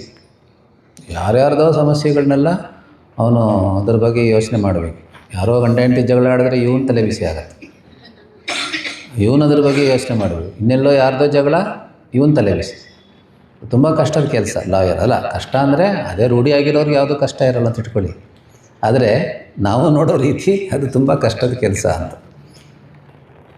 ಅವನಿಗೆ ಸಾಕಾಯ್ತು, ಅಯ್ಯೋ ಎಷ್ಟು ದಿನ ಅಂತ ಈ ಲಾಯರ್ ಕೆಲಸ ಮಾಡೋದು, ಸಾಕಪ್ಪ ಅಂದ್ಬಿಟ್ಟು ಬಿಟ್ಬಿಟ್ಟ. ಆ ಪ್ರೊಫೆಷನ್ ಬಿಟ್ಬಿಟ್ಟು ಯಾವುದೋ ಒಂದು ಆಶ್ರಮಕ್ಕೆ ಸೇರ್ಕೊಂಡ್ಬಿಟ್ಟ. ಸರಿ, ಕೆಲವು ವರ್ಷಗಳು ಕಳೀತು. ಅವನು ಫ್ರೆಂಡ್ ಒಬ್ಬ ಅದೇ ಊರಿಗೆ ಹೋಗಿದ್ದ. ಇವತ್ತು ಯಾರೊಂದು 2-3 ಫ್ರೆಂಡ್ಸ್ ಬಂದಿದ್ರು ನನ್ನನ್ನು ನೋಡೋಕ್ಕೆ. ಆ ಥರ ಅವನ ಫ್ರೆಂಡ್ ಒಬ್ಬ ಆ ಊರಿಗೆ ಹೋದಾಗ ಅವನನ್ನು ನೋಡಬೇಕು ಅಂದ್ಬಿಟ್ಟು ಹುಡ್ಕೊಂಡು ಹೋದ. ಇಂಥ ಕಡೆ ಇಂಥ ಆಶ್ರಮದಲ್ಲಿ ಇವರಿದ್ದಾರೆ ಅಂತ ವಿಚಾರಿಸಿ ಅವ್ರು ಹೇಳಿದ್ರು, ಇಂಥ ರೂಮ್ ನಂಬರ್ಲಿದ್ದಾರೆ, ಹೋಗಿ ಅಂತ. ಅವನು ಹೋಗ್ತಾನೆ, ರೂಮಲ್ಲಿ ಬಾಗಿಲು ತಟ್ತಾನೆ. ಫ್ರೆಂಡು, ಲಾಯರ್ ಫ್ರೆಂಡು, ಹಳೆ ಲಾಯರ್, ಬಾಗಿಲು ತಟ್ಟು, ಓ ಬಾರಪ್ಪ ಅಂತ ಕೂತ್ಕೊಂಡು ಮಾತಾಡಿಸ್ತಾರೆ. ಆಮೇಲೆ ಎಲ್ಲ ಮಾತು ಶುರುವಿನಲ್ಲಿ ಕೆಲವು ಮಾತಿರುತ್ತಲ್ಲ, ಅದೆಲ್ಲ ಮುಗಿದ ಮೇಲೆ, ಈಗ ನೀನು ಇಲ್ಲಿ ಏನು ಮಾಡ್ತಾ ಇದೆಯಾ ಅಂತ ಕೇಳ್ತಾನೆ. ಕುತೂಹಲ ಇರುತ್ತಲ್ವಾ. ಅವಾಗ ಅವನು ಹೇಳ್ತಾನೆ, ನಾನಾ ಈಗ ಆಶ್ರಮದ ಲಾ ಕೇಸೆಲ್ಲ ನಾನೇ ನೋಡ್ಕೊತಾ ಇದ್ದೀನಿ. ಆಶ್ರಮದ ಲಾ ಕೇಸೆಲ್ಲ ನಾನೇ ನೋಡ್ಕೊತಾ ಇದ್ದೀನಿ. ಅಂದರೆ ನಮ್ಮ ಸ್ವಧರ್ಮ ಬಿಟ್ಟು ಎಲ್ಲೂ ಓಡೋಗೋಕ್ಕಾಗಲ್ಲ. ಓಡೋದ್ರೆ ಅದು ಹಿಂದೆನೇ ಬರುತ್ತೆ. ಯಾಕೆ ಅಂತಂದರೆ ಸ್ವಧರ್ಮದ ಫಲ ನಮಗೆ ಸಿಗೋ ತನಕ, ಸ್ವಧರ್ಮ ಅನುಷ್ಠಾನದ ಫಲ ಸಿಗೋ ತನಕ ನಾವು ಬಿಡೋಕ್ಕಾಗಲ್ಲ. ಫಲ ಸಿಕ್ಕಿದ ಮೇಲೆ ಅದೇ ಬಿಟ್ಟೋಗುತ್ತೆ ನಮ್ಮನ್ನು. ಡ್ಯೂಟಿದು ಫಲ ಏನಿದೆ ಅದರಿಂದ ಅದು ನಮಗೆ ಸಿಗೋ ತನಕ ಡ್ಯೂಟಿಯಿಂದ ಸ್ವಲ್ಪ ಇನ್ನರ್ ಗ್ರೋತ್ ಆಗಬೇಕು. Purpose of duty is inner growth. ಅದು ಆಗೋ ತನಕ ನಾವು ಡ್ಯೂಟಿ ಬಿಡೋಕ್ಕಾಗಲ್ಲ. ಬಿಟ್ಟರೆ ನಮ್ಮಿಂದನೇ ಬರುತ್ತದು. ಇನ್ನರ್ ಗ್ರೋತ್ ಆದಾಗ ಅದೇ ನಮ್ಮನ್ನು ಬಿಟ್ಟೋಗುತ್ತೆ. ನಾವೇನು ಬಿಡಬೇಕಾಗಿಲ್ಲ. ಈ ಮರದಿಂದ ಹಣ್ಣು ಬಿದ್ದಂಗೆ. ಸೊ ಇಲ್ಲಿ ಹೇಳ್ತಾರೆ, ಯೋಗಿನಃ ಕರ್ಮ ಕುರುವಂತಿ ಸಂಗಂ ತ್ಯಕ್ತ್ವ ಆತ್ಮಶುದ್ಧಯೇ. ಆತ್ಮಶುದ್ಧಿ ಅಂದರೆ ಚಿತ್ತಶುದ್ಧಿ, ಅಂತಃಕರಣ ಶುದ್ಧಿಗೋಸ್ಕರ. ಸೊ ಸಾಧಕರು ಕರ್ಮ ಮಾಡಬೇಕು. ಅವರ ಸ್ವಧರ್ಮವನ್ನು, ಯೋಗಿ ಅಂದರೆ ಇಲ್ಲಿ ಸಾಧಕರು, ಮುಮುಕ್ಷುಗಳು, ಅವರು ಯಾವುದಾದ್ರೂ ಒಂದು ರೂಪದಲ್ಲಿ ಸಮಾಜ ಸೇವೆ ಮಾಡಬೇಕು, ಸ್ವಧರ್ಮ ಅನುಷ್ಠಾನ ಮಾಡಬೇಕು. ಯಾತಕ್ಕೋಸ್ಕರ? ನನ್ನ ಅಂತಿಮ ಗುರಿ ಜ್ಞಾನ ಅಲ್ವಾ? ನಾನು ಅದಕ್ಕೆ ಡೈರೆಕ್ಟಾಗಿ ಕೊಟ್ಟೋಗ್ತೀನಿ. ಉಪನಿಷತ್ ಅಧ್ಯಯನ ಕೊಟ್ಟೋಗ್ತೀನಿ. ನಂಗೆ ಬೇರೆ ಏನು ಬೇಡ ಅಲ್ಲ. ಓಕೆ, ಬಟ್ ಅದಕ್ಕೆ ರೆಡಿ ಆಗಿರಬೇಕಲ್ಲ. ನಮ್ಮ ಮನಸ್ಸು ಬುದ್ಧಿ ರೆಡಿ ಆಗಬೇಕಲ್ಲ. ಮನಸ್ಸು ಶುದ್ಧಿ ಆಗಬೇಕು, ಬುದ್ಧಿ ಸೂಕ್ಷ್ಮ ಆಗಬೇಕು. ಎರಡು ಕೆಲಸ ಆಗಬೇಕು. ಮನಸ್ಸು ಶುದ್ಧಿ ಆಗಬೇಕು, ಬುದ್ಧಿ ಸೂಕ್ಷ್ಮ ಆಗಬೇಕು. ಅದಕ್ಕೆ ಕರ್ಮಯೋಗದಲ್ಲಿ ಎರಡು ಥರ. ಒಂದು ಮಾಮೂಲಿ ಕರ್ಮಯೋಗ ಏನು ಹೇಳ್ತೀವಿ, ಇನ್ನೊಂದು ಉಪಾಸನೆಗಳು. ಉಪಾಸನೆಯೂ ಕರ್ಮನೇ, ಮಾನಸಿಕ ಕರ್ಮ. ಉಪಾಸನೆಯಿಂದ ಚಿತ್ತ ಏಕಾಗ್ರತೆ ಬರುತ್ತೆ. ವಿರಾಟ್ ಉಪಾಸನೆಯಿಂದ ಚಿತ್ತ ವಿಶಾಲತ, ಬ್ರಾಡ್ ಮೈಂಡ್. ನಾನು ಹೇಳಿದ್ನಲ್ಲ, ಶುದ್ಧ ಮನಸ್ಸು, ಏಕಾಗ್ರತೆ ಇರುವಂಥ ಮನಸ್ಸು, ವಿಶಾಲ ಮನಸ್ಸು, ಸಣ್ಣ ಬುದ್ಧಿ ಕತೆ ಹೇಳಿದ್ನಲ್ಲ. ಸೊ ಇದು ಮೂರೂ ಬರಬೇಕು ಮನುಷ್ಯನಿಗೆ. ಆಗಲೇ ಅವನು ಜ್ಞಾನ ಯೋಗ್ಯತೆ ಪ್ರಾಪ್ತಿ ಆಗೋದು ಅವನಿಗೆ. ಇಲ್ಲದೇ is not fit. Not fit ಅಂದರೆ ಏನು? ಆ ಜ್ಞಾನದಿಂದ ಏನು ಪ್ರಯೋಜನ ಆಗಬೇಕೋ ಆಗೋದಿಲ್ಲ. ಈ cannot digest that knowledge properly. So ಆತ್ಮಶುದ್ಧಯೇ ಯೋಗಿನಃ ಕರ್ಮ ಕುರುವಂತಿ ಸಂಗಮ್ ತ್ಯಕ್ತ್ವ. ಸಂಗಮ್ ತ್ಯಕ್ತ್ವ ಹಿಂದಿನ ಶ್ಲೋಕದಲ್ಲೂ ಬಂದಿತ್ತು. Very very important. ಎಲ್ಲ ಕಡೆಯೂ ಶ್ರೀಕೃಷ್ಣ ಸಂಗಮ್ ತ್ಯಕ್ತ. ಸಂಗ means attachment to the finite ಕರ್ಮಫಲ, ಅಟ್ಯಾಚ್ಮೆಂಟ್ ಟು ದ ಲಿಮಿಟೆಡ್ ಕರ್ಮಫಲ, attachment to the material result of karma. That is ಸಂಗಮ್ ತ್ಯಕ್ತ್ವ. ಸಂಘ ಅಂದರೆ ಅದು, ತ್ಯಕ್ತ್ವ ಅಂದರೆ ಅದನ್ನು ತ್ಯಜಿಸಿ. ಮತ್ತು ಯಾವುದರಿಂದ ಕರ್ಮ ಮಾಡೋದು? ಕಾಯೇನ ಮನಸ ಬುದ್ಧಿಯ ಇಂದ್ರಿಯೈ. ಇದೇ ನಮ್ಮ ವ್ಯಕ್ತಿತ್ವ. ಶರೀರ, ಮನಸ್ಸು, ಬುದ್ಧಿ, ಇಂದ್ರಿಯಗಳು. ಏನೇ ಕರ್ಮ ಮಾಡಿದ್ರೆ ಇದು 4 ಮೂಲಕ ತಾನೆ. Body, mind, intellect and sense organs. These are the 4 instruments we do use for performing actions. ಇದೊಂದು ಹೇಳ್ತಾರೆ ಕೇವಲೈಹಿ. ಇಲ್ಲಿ ಕೇವಲ ಅಂದರೆ ಶಂಕರಾಚಾರ್ಯರು ಹೇಳ್ತಾರೆ ಮಮತ್ವವರ್ಜಿತೈಹಿ. ಮಮತ್ವ ಇಲ್ಲದೇ ನಾವು ಈ ಕರ್ಮಗಳನ್ನು ಮಾಡೋದು. ಮಮತ್ವ ಅಂದರೆ ಏನು? ನನಗೋಸ್ಕರ ಏನೋ ಬೇಕಾಗಿದೆ, ನನ್ನ ವೈಯಕ್ತಿಕ ಲಾಭಕ್ಕೋಸ್ಕರ ಏನೋ ಬೇಕಾಗಿದೆ, ಈ ವಿಚಾರ ಇಲ್ಲದೆ. ಸೊ ಕರ್ಮಯೋಗದಲ್ಲಿ ಫಲತ್ಯಾಗ ಅಂತಂದರೆ ಏನು? ಪರ್ಸನಲ್ ರಿವಾರ್ಡ್ ಅಂತ ಏನು ಹೇಳ್ತೀವಲ್ಲ, ಈ ಕರ್ಮ ಮಾಡೋದ್ರಿಂದ ನನಗೆ ಒಳ್ಳೆಯ ಹೆಸರು ಬರುತ್ತೆ, ನನಗೆ ಜನರು ಫ್ರೆಂಡ್ ಆಗ್ತಾರೆ, ಜಾಸ್ತಿ ಜನ ನನಗೆ ಪಾಪ್ಯುಲಾರಿಟಿ ಬರುತ್ತೆ, ಅಧಿಕಾರ ಬರುತ್ತೆ, ಅಥವಾ ಇನ್ನೇನೋ ವೈಯಕ್ತಿಕ ಲಾಭ ಬರುತ್ತಲ್ಲ, ಅದು ಮುಖ್ಯ ಆಗಬಾರ್ದು. ನಾನು ಭಗವಂತನ ಸೇವೆ, ಸಮಾಜ ಸೇವೆ, ದೇಶ ಸೇವೆ, ಅದು ಉತ್ಕೃಷ್ಟವಾದ ಗುರಿಯನ್ನಿಟ್ಕೊಂಡು ಮಾಡಿದಾಗ ಅದು ಕರ್ಮಯೋಗ ಆಗುತ್ತೆ. ಸೊ ನನ್ನ ವೈಯಕ್ತಿಕ ಲಾಭ ಮುಖ್ಯ ಅಲ್ಲ. ಮುಖ್ಯ ಯಾವುದೋ? ಇದರಿಂದ ಸಮಾಜಕ್ಕೆ, ದೇಶಕ್ಕೆ, ಭಗವಂತನಿಗೆ ತೃಪ್ತಿ ಆಗಬೇಕು. ಆ ಭಾವನೆಯಿಂದ ಮಾಡಿದಾಗ ಅದು ಕರ್ಮಯೋಗ ಆಗುತ್ತೆ. ಅದಕ್ಕೆ ಇಲ್ಲಿ ಕೇವಲೈಹಿ ಅನ್ನೋ ಪದ ಇದೆ. ಕೇವಲೈಹಿ ಇಂದ್ರಿಯೈಹಿ ಅಂತಿದೆ. ಆದರೆ ಶಂಕರಾಚಾರ್ಯ ಹೇಳ್ತಾರೆ ಕೇವಲ ಅನ್ನೋ ಪದ 4ಕ್ಕೂ ಕನೆಕ್ಟ್ ಮಾಡಬೇಕು. ಶರೀರ, ಮನಸ್ಸು, ಬುದ್ಧಿ, ಇಂದ್ರಿಯಗಳು. ಅಂದರೆ ಎಲ್ಲ ಕರ್ಮಗಳನ್ನು ಕೂಡ ಮಮಕಾರ ಇಲ್ಲದೆ, ಮಮತ್ವ ಬುದ್ಧಿ ಇಲ್ಲದೆ. ಮಮತ್ವ ಬುದ್ಧಿ ಅಂದರೆ ಏನು? ನನಗೋಸ್ಕರ ಮಾಡ್ತಾ ಇದ್ದೀನಿ ಅನ್ನುವಂಥ ವಿಚಾರ ಇಲ್ಲದೆ ಅಂತ ಇಲ್ಲಿ ಹೇಳ್ತಾರೆ. ಈಶ್ವರಾಯ ಕರ್ಮ ಕರೋಮಿ ನ ಮಮ ಫಲಾಯ ಅಂತ ಭಾಷ್ಯದಲ್ಲಿ ಹೇಳ್ತಾರೆ. ನಾನು ಮಾಡ್ತಿರೋದು ಈಶ್ವರಾಯ, ಭಗವಂತನಿಗೋಸ್ಕರ. ನನಗೇನೋ ವೈಯಕ್ತಿಕವಾಗಿ ಏನೋ ಲಾಭ ಆಗಬೇಕು ಅಂತಲ್ಲ. ವೈಯಕ್ತಿಕವಾಗಿ ಲಾಭ ಆಗ್ಬೋದು, ಬಟ್ ಅದು ಮುಖ್ಯ ಅಲ್ಲ. ನಾನು ಮುಖ್ಯ ಗುರಿ ಏನು? ತೃಪ್ತಿ, ಭಗವಂತನಿಗೆ ತೃಪ್ತಿ ಆಗಲಿ, ಹೆಚ್ಚಿನ ಜನರಿಗೆ ಒಳ್ಳೆಯದಾಗಲಿ ಅನ್ನೋದು ನನ್ನ ಗುರಿ. ಆ ರೀತಿ ಭಾವನೆಯಿಂದ ಮಾಡೋದಿದೆಯಲ್ಲ, ಅದು ಈ ಕರ್ಮವನ್ನು ಯೋಗವನ್ನಾಗಿ ಪರಿವರ್ತನೆ ಮಾಡುತ್ತೆ ಅಂತ ಶ್ರೀಕೃಷ್ಣ ಇಲ್ಲಿ ಸ್ಪಷ್ಟಪಡಿಸ್ತಾ ಇದ್ದಾನೆ. ಆಮೇಲೆ ಮುಂದಿನ ಶ್ಲೋಕದಲ್ಲಿ ಯಾವಾಗಲೂ ಹಾಗೆ, ಹೀಗೆ ಮಾಡಿದ್ರೆ ಒಳ್ಳೆಯದು, ನಿನಗೆ ಒಳ್ಳೆಯದಾಗತ್ತೆ, ಇಲ್ಲ ಹೆದರಿಸ್ತಾನೆ. ಸೊ ಈಗ ಯುಕ್ತಃ ಕರ್ಮಫಲಂ ತ್ಯಕ್ತ್ವಾ ಕರ್ಮಫಲಂ ತ್ಯಕ್ತ್ವಾ ಶಾಂತಿಮಾಪ್ನೋತಿ ನೈಷ್ಠಿಕೀಂ ಶಾಂತಿಮಾಪ್ನೋತಿ ನೈಷ್ಠಿಕೀಂ ಅಯುಕ್ತಃ ಕಾಮಕಾರೇಣ ಅಯುಕ್ತಃ ಕಾಮಕಾರೇಣ ಫಲೇ ಸಕ್ತೋ ನಿಬಧ್ಯತೆ ಫಲೇ ಸಕ್ತೋ ನಿಬಧ್ಯತೆ ಯುಕ್ತಃ ಕರ್ಮಫಲಂ ತ್ಯಕ್ತ್ವಾ ಶಾಂತಿಮಾಪ್ನೋತಿ ನೈಷ್ಠಿಕೀಂ ಅಯುಕ್ತಃ ಕಾಮಕಾರೇಣ ಫಲೇ ಸಕ್ತೋ ನಿಬಧ್ಯತೆ. ಸೊ ಇಲ್ಲಿ ಎರಡು ಪದ ಬಳಸಿದಾನೆ ಶ್ರೀಕೃಷ್ಣ, ಯುಕ್ತ ಅಯುಕ್ತ. ಗೀತೆಯಲ್ಲಿ ಬೇರೆ ಬೇರೆ ಕಡೆ ಈ ಎರಡು ಪದ ಬರುತ್ತೆ, ಯುಕ್ತ ಅಯುಕ್ತ. ಸ್ವಲ್ಪ ಮೀನಿಂಗ್ ವ್ಯತ್ಯಾಸ ಆಗುತ್ತೆ. ಸಾಮಾನ್ಯವಾಗಿ ಯುಕ್ತ ಅಂದರೆ ಇಂಟೆಗ್ರೇಟೆಡ್ ಪರ್ಸನಾಲಿಟಿ, ಅಯುಕ್ತ ಅಂದರೆ ಡಿಸ್ಇಂಟಿಗ್ರೇಟೆಡ್ ಪರ್ಸನಾಲಿಟಿ. ಇಂಟೆಗ್ರೇಟೆಡ್ ಅಂದರೆ ಏನು? ಶರೀರ, ಮನಸ್ಸು, ಬುದ್ಧಿ, ಇಂದ್ರಿಯಗಳೆಲ್ಲ ಹೊಂದಿಕೊಂಡು ಕೆಲಸ ಮಾಡುತ್ತೆ, ಒಂದು ಕಡೆ ಎಳೆಯೋದಲ್ಲ. ಬುದ್ಧಿ ಏನು ವಿಚಾರ ಮಾಡುತ್ತೋ ಅದಕ್ಕೆ ಮನಸ್ಸು, ಇಂದ್ರಿಯಗಳೆಲ್ಲ ಸಹಕಾರ ಮಾಡುತ್ತೆ. ಬುದ್ಧಿ ಏನು ಹೇಳೋದು, ಮನಸ್ಸು ಇನ್ನೊಂದು ಕಡೆ ಹೇಳ್ಕೊಂಡು ಹೋಗೋದು, ಆ ಥರ ಆದರೆ ಡಿಸ್ಇಂಟಿಗ್ರೇಟೆಡ್ ಪರ್ಸನಾಲಿಟಿ, ಸ್ಪ್ಲಿಟ್ ಪರ್ಸನಾಲಿಟಿ ಅಂತೆಲ್ಲ ಹೇಳ್ತಾರೆ. ಸೊ ಇಲ್ಲ, ಆ ಥರ ಅಲ್ಲ. ಇದು ಸ್ವಲ್ಪ ಮೀನಿಂಗ್ ಡಿಫ್ರೆನ್ಸ್ ಇದೆ. ಇಲ್ಲಿ ಯುಕ್ತ ಅಂತಂದರೆ ಕರ್ಮಯೋಗಿ, ಯುಕ್ತ ಮೀನ್ಸ್ ಕರ್ಮಯೋಗಿ. ಅಯುಕ್ತ ಅಂದರೆ ಕರ್ಮಿ. ಕರ್ಮಿ ಅಂದರೆ ಯಾರು? ಸಕಾಮ ಕರ್ಮವನ್ನು ಮಾಡೋರು, ಅನಿತ್ಯ ಫಲಕ್ಕೋಸ್ಕರ ಅದನ್ನೇ ಪರಮ ಗುರಿಯಾಗಿಟ್ಕೊಂಡು, ಮುಖ್ಯ ಗುರಿಯಾಗಿಟ್ಕೊಂಡು ಕರ್ಮವನ್ನು ಮಾಡೋನು. ಸೊ ಯುಕ್ತ ಅಯುಕ್ತ ಇಬ್ಬರಿಗೂ ಸಿಗೋ ಫಲ ಬೇರೆ ಬೇರೆ, ಇಬ್ಬರಿಗೂ ಅಲ್ಟಿಮೇಟ್ ಆಗಿ ಸಿಗುವಂಥ ಫಲ ಬೇರೆ ಬೇರೆ ಫಲ ಬರುತ್ತೆ. ಯುಕ್ತನಿಗೇನು ಸಿಗುತ್ತೆ, ಕರ್ಮಯೋಗಿಗೇನು ಸಿಗುತ್ತೆ? ಕರ್ಮಫಲಂ ತ್ಯಕ್ತ್ವಾ ಶಾಂತಿಮಾಪ್ನೋತಿ ನೈಷ್ಠಿಕೀಂ. ಅವನಿಗೆ ನೈಷ್ಠಿಕೀಂ ಶಾಂತಿ ಸಿಗತ್ತೆ. ನೈಷ್ಠಿಕಿ ಶಾಂತಿ ಅಂದ್ರೇನು? ಶಂಕರಾಚಾರ್ಯ ಹೇಳ್ತಾರೆ, ನಿಷ್ಠಾಯಾಂ ಭವಾಂ.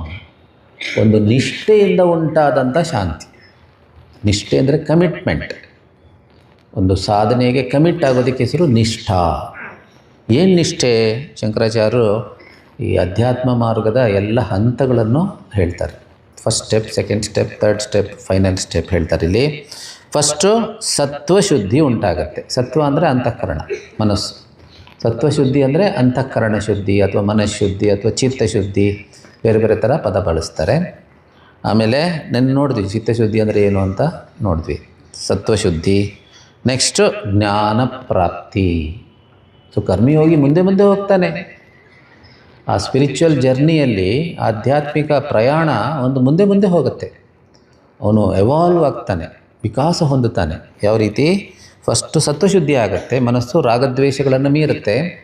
ಆಮೇಲೆ ಜ್ಞಾನ ಪ್ರಾಪ್ತಿ ಆಗುತ್ತೆ, ಅವನಿಗೆ ಜ್ಞಾನ ಯೋಗ್ಯತೆ ಸಿಕ್ಕಿರೋದ್ರಿಂದ, ಚಿತ್ತಶುದ್ಧಿನೇ ಜ್ಞಾನ ಯೋಗ್ಯತೆ. ಅವನಿಗೆ ಜ್ಞಾನ ಸಿಗತ್ತೆ. ಜ್ಞಾನ ಯಾರಿಗೆ ಬೇಕಾದ್ರೂ ಸಿಗತ್ತೆ, ಅದರ ಯೋಗ್ಯತೆ ಇರಬೇಕಲ್ಲ. ಸೊ ಜ್ಞಾನ ಪ್ರಾಪ್ತಿ ಅಂದರೆ ಗುರುಗಳಿಂದ ಅವನಿಗೆ ಮಾರ್ಗದರ್ಶನ, ಶಾಸ್ತ್ರದ ಉಪದೇಶ ಸಿಗತ್ತೆ, ಜ್ಞಾನಪ್ರಾಪ್ತಿ. ಆಮೇಲೆ ಸರ್ವಕರ್ಮ ಸನ್ಯಾಸ. ಸರ್ವಕರ್ಮ ಸನ್ಯಾಸ ಅಂದ್ರೇನು? ಕರ್ಮ ಮಾಡ್ತಿರುವಾಗಲೂ, ಕರ್ಮ ಫಲವನ್ನು ಅನುಭವಿಸುವಾಗಲೂ ಕರ್ಮ ಮಾಡುವವನು ನಾನಲ್ಲ, ಕರ್ಮ ಫಲವನ್ನು ಅನುಭವಿಸೋನು ನಾನಲ್ಲ, ನಾನು ಕರ್ತಾನೂ ಅಲ್ಲ, ನಾನು ಕರ್ಮಕರ್ತಾನೂ ಅಲ್ಲ, ಕರ್ಮಫಲ ಭೋಕ್ತಾನೂ ಅಲ್ಲ. ಈ ವಿಚಾರವನ್ನು ಚೆನ್ನಾಗಿ ಅರ್ಥ ಮಾಡಿಕೊಂಡು ಅದರಲ್ಲೇ ಇರೋದಿದೆಯಲ್ಲ, ಈವನ್ ವೈಲ್ ವರ್ಕಿಂಗ್, ಇವನ್ ಕೆಲಸ ಮಾಡ್ತಿರುವಾಗಲೂ ಕೂಡ, ಅನುಭವಿಸ್ತಾ ಇರುವಾಗಲೂ ಕೂಡ ಪ್ರಪಂಚವನ್ನು ನಾನು ಕರ್ತಾ ಅಲ್ಲ, ನಾನು ಭೋಗ್ತಾ ಇಲ್ಲ, I am not the doer, I am not the experiencer. ಈ ವಿಚಾರದಲ್ಲಿ ನಿಲ್ಲೋದಕ್ಕೆ ಹೆಸರು ಸರ್ವಕರ್ಮ ಸನ್ಯಾಸ. ಅದರಿಂದ ಏನಾಗುತ್ತೆ? ಪ್ರಾಕ್ಟೀಸ್ ಮಾಡ್ತಾ ಅಂದರೆ ನಿಧಿಧ್ಯಾಸನ. ಆ ನಿಧಿಧ್ಯಾಸನ ಪ್ರಾಕ್ಟೀಸ್ ಮಾಡ್ತಾ ಮಾಡ್ತಾ ಜ್ಞಾನಪ್ರಾಪ್ತಿ ಅಂದರೆ ಶ್ರವಣ ಮನನ, ಸರ್ವಕರ್ಮ ಸನ್ಯಾಸ ಅಂದರೆ ನಿಧಿಧ್ಯಾಸನ. ಅದರಿಂದ ಏನು ಸಿಗುತ್ತೆ? ನಿಧಿಧ್ಯಾಸನ ಅಂದರೆ ವೇದಾಂತಿಕ್ ಮೆಡಿಟೇಷನ್. ವೇದಾಂತಕ್ಕೆ ಬರೋದಕ್ಕೆ ಮುಂಚೆ ಏನು ಧ್ಯಾನ ಮಾಡ್ತೀವಲ್ಲ, ಕೃಷ್ಣನ ಧ್ಯಾನ, ಶ್ರೀರಾಮನ ಧ್ಯಾನ ಅಥವಾ ಬೇರೆ ಬೇರೆ ಥರ ಧ್ಯಾನ ಇದೆಯಲ್ಲ, ಸಗುಣ ಧ್ಯಾನ, ಅದಕ್ಕೆ ಉಪಾಸನೆ ಅಂತ ಹೆಸರು, ಅದಕ್ಕೆ ಉಪಾಸನೆ ಅಂತ ಕರೀತಾರೆ. ಆದರೆ ವೇದಾಂತ ಅರ್ಥ ಆದಮೇಲೆ ಏನು ಧ್ಯಾನ ಮಾಡ್ತೀವಿ, ಸ್ವರೂಪ ಧ್ಯಾನ ಅಥವಾ ಆತ್ಮಧ್ಯಾನ, ಬ್ರಹ್ಮಧ್ಯಾನ, ಅದಕ್ಕೆ ನಿಧಿಧ್ಯಾಸನ ಅಂತ ಹೆಸರು. ಸೊ ಇಲ್ಲಿ ಸರ್ವಕರ್ಮ ಸನ್ಯಾಸ ಅಂದರೆ ಅವನೆಲ್ಲ ಮಾಡ್ತಾ ಇದ್ದಾನೆ, ಊಟ ಮಾಡ್ತಾನೆ, ಮಾತಾಡ್ತಾನೆ, ಕೆಲಸ ಮಾಡ್ತಾನೆ, but he knows I am not the doer, I am not the, ಇದು ಈ ಅರಿವಲ್ಲೇ ಬದುಕ್ತಾನೆ. That is called Vedantic meditation. ಅದರಿಂದ ಏನಾಗುತ್ತೆ, ಜ್ಞಾನ ನಿಷ್ಠಾ ಪ್ರಾಪ್ತಿಯಾಗುತ್ತೆ. He remains firmly in the knowledge. So knowledge ಇದ್ದರೆ ಸಾಲದು, ಆ ನಾಲೆಡ್ಜಲ್ಲಿ ನಾವು ಸ್ಥಿರವಾಗಿ ನಿಲ್ಲಬೇಕು. ಗುರುದೇವ್ ಹೇಳ್ತಾ ಇದ್ದರು, ಎಷ್ಟೋ ಸತಿ ಏನಾಗುತ್ತೆ, ಎಲ್ಲರೂ ಅನುಭವ ಅದು, ಎಷ್ಟೋ ಸತಿ ಏನಾಗುತ್ತೆ ನಮಗೆ, ನಾವು ನಾಲೆಡ್ಜ್ ಏನೋ ಗಳಿಸ್ತೀವಿ. ಈಗೇನು ನಾಲೆಡ್ಜ್ ಗಳಿಸೋದೇನು ಕಷ್ಟ ಇಲ್ಲ. ಯೂಟ್ಯೂಬಲ್ಲೆಲ್ಲ ಪ್ರವಚನವೂ ಸಿಗುತ್ತೆ, ಪುಸ್ತಕಗಳು ಸಿಗುತ್ತೆ, ಎಲ್ಲ ರೆಕಾರ್ಡಿಂಗು ಸಿಗುತ್ತೆ. ಆದರೆ ಗುರುದೇವ್ ಹೇಳ್ತಾರೆ, we are wise before the action and after the action, but not during the action. ಆ ಸಂದರ್ಭ ಬರೋದಕ್ಕೆ ಮುಂಚೆ ನಾವು ಜ್ಞಾನಿಗಳೇ, ಸಂದರ್ಭ ಮುಗಿದ ಮೇಲೂ ನಾವು ಜ್ಞಾನಿಗಳೇ. ಆ ಸಂದರ್ಭ ಬಂದಾಗ ಮರ್ತೋಗ್ಬಿಡೋದು ಜ್ಞಾನ. ಅಂದರೆ ಜ್ಞಾನ ನಿಷ್ಠೆ ಇಲ್ಲ ಅಂತ ಅರ್ಥ. ಈಗ ಡಾಕ್ಟ್ರಿಗೆ ಎಲ್ಲ ಗೊತ್ತು, ಆದರೆ ಪೇಷಂಟ್ ಬಂದಾಗೆಲ್ಲ ಮರ್ತೋಗ್ಬಿಟ್ರೆ ಏನು ಅದು ಜ್ಞಾನ ನಿಷ್ಠೆ ಅಂತ ಕರೀತಾರ? ಆ ಪೇಷಂಟ್ ಬಂದಾಗ, ಆ ಮೆಡಿಕಲ್ ಪ್ರಾಬ್ಲಮ್ ಬಂದಾಗ ಅವ್ನು ಕಲ್ತಿದ್ದೆಲ್ಲ ನೆನಪಾಗಿ ಅದು ಟ್ರೀಟ್ಮೆಂಟಲ್ಲಿ ಉಪಯೋಗಿಸ್ಬೇಕು. ಅದಕ್ಕೆ ಜ್ಞಾನ ನಿಷ್ಠ ಅಂತ. ಅದೇ ರೀತಿ ಜೀವನದಲ್ಲಿ ಬೇರೆ ಬೇರೆ ಸಮಸ್ಯೆಗಳು ಬಂದಾಗ, ವಿಶೇಷವಾಗಿ ಸಮಸ್ಯೆಗಳು, ಪ್ರಲೋಭನೆಗಳಿಗೂ ಬೇಕು ಜ್ಞಾನ, ಆದರೆ ಜಾಸ್ತಿ ಪ್ರಾಬ್ಲಮ್ ಆಗೋದು ಸಮಸ್ಯೆಗಳಿಂದ. ಸಮಸ್ಯೆಗಳು ಬಂದಾಗ ಮನಸ್ಸು ಕುಗ್ಗದೇ ಇರೋದು, ಭಯ ಪಡದೇ ಇರೋದೆಲ್ಲ ಇದೆಯಲ್ಲ, ದಟ್ ಈಸ್ ಕಾಲ್ಡ್ ಜ್ಞಾನ ನಿಷ್ಠ. ಆ ಜ್ಞಾನ ನಮ್ಮನ್ನು ಕಾಪಾಡುತ್ತೆ. That knowledge will save us. ಅದಕ್ಕೆ ರಾಮಕೃಷ್ಣ ಹೇಳ್ತಾ ಇದ್ದರು, ನೀವು ಹಲಸಿನಣ್ಣು ತೊಳೆ ಇದನ್ನು ಕಿತ್ಕೊಂಡು ಮಾಡುವಾಗ ಕೈಗೆ ಎಣ್ಣೆ ಹಚ್ಕೊಂಡು ಮಾಡಬೇಕು, ಇಲ್ಲದ್ರೆ ಎಲ್ಲ ಅಂಟ್ಕೊಂಡ್ಬಿಡತ್ತೆ ಕೈಗೆ. ಆ ಥರ ಪ್ರಪಂಚದಲ್ಲಿ ವ್ಯವಹಾರ ಮಾಡುವಾಗ ಬುದ್ಧಿಗೆ ಮತ್ತು ಮನಸ್ಸಿಗೆ ಭಕ್ತಿ ಮತ್ತು ಜ್ಞಾನ ಅನ್ನೋ ಎಣ್ಣೆ ಹಚ್ಚಬೇಕು. ಇಲ್ಲದಿದ್ದರೆ ಬೇರೆ ಬೇರೆ ಥರ ಸಿಗಾಕೊಂಡ್ಬಿಡ್ತೀವಿ. ಬೇರೆ ಬೇರೆ ಥರ ಒಂದು ಸಿಚುವೇಶನ್ ಸಾಕು, ಮನಸ್ಸೆಲ್ಲ ಹೋಗೋಗ್ಬಿಡತ್ತೆ. ಯಾರೋ ಏನೋ ಹೇಳಿದ್ರು ಅದು ಸಾಕು, ಅವ್ರು ಹಿಂಗಂದ್ರು ಇವ್ರು ಹಿಂಗಂದ್ರು, ಮುಗಿದೋಯ್ತು ಕತೆ ನಮ್ಮದು. ಏನೋ ನಷ್ಟ ಆಯಿತು, ಏನೋ ಅವಮಾನ ಆಯಿತು, ಹೋಯ್ತು.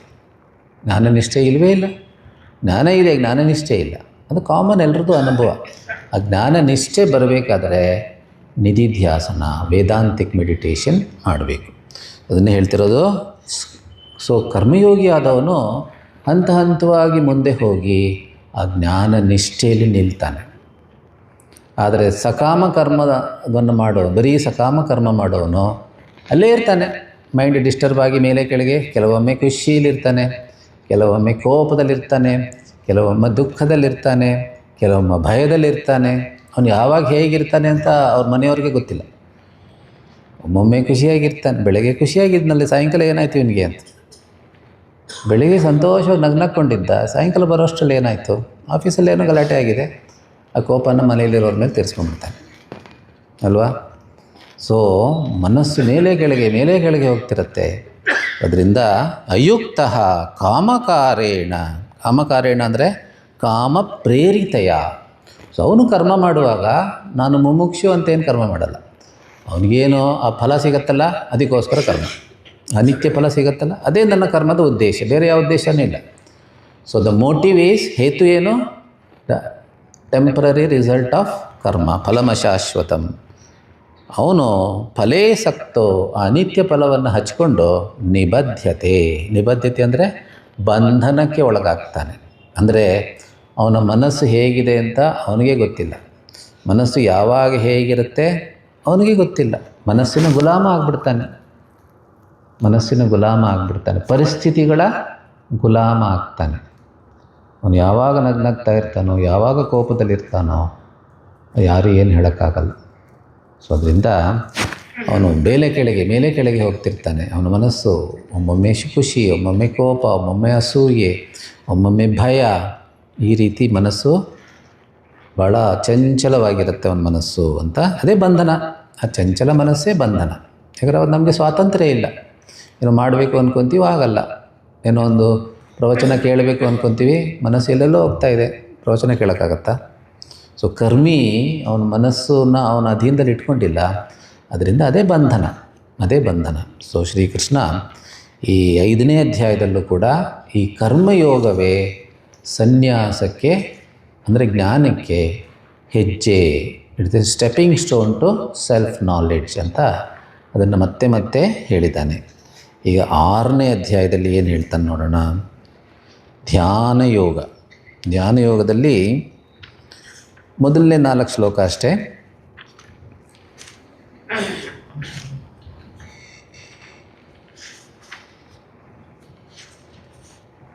ಮೊದಲನೇ ಶ್ಲೋಕ ಭಾಳ ಸುಂದರವಾದ ಶ್ಲೋಕ.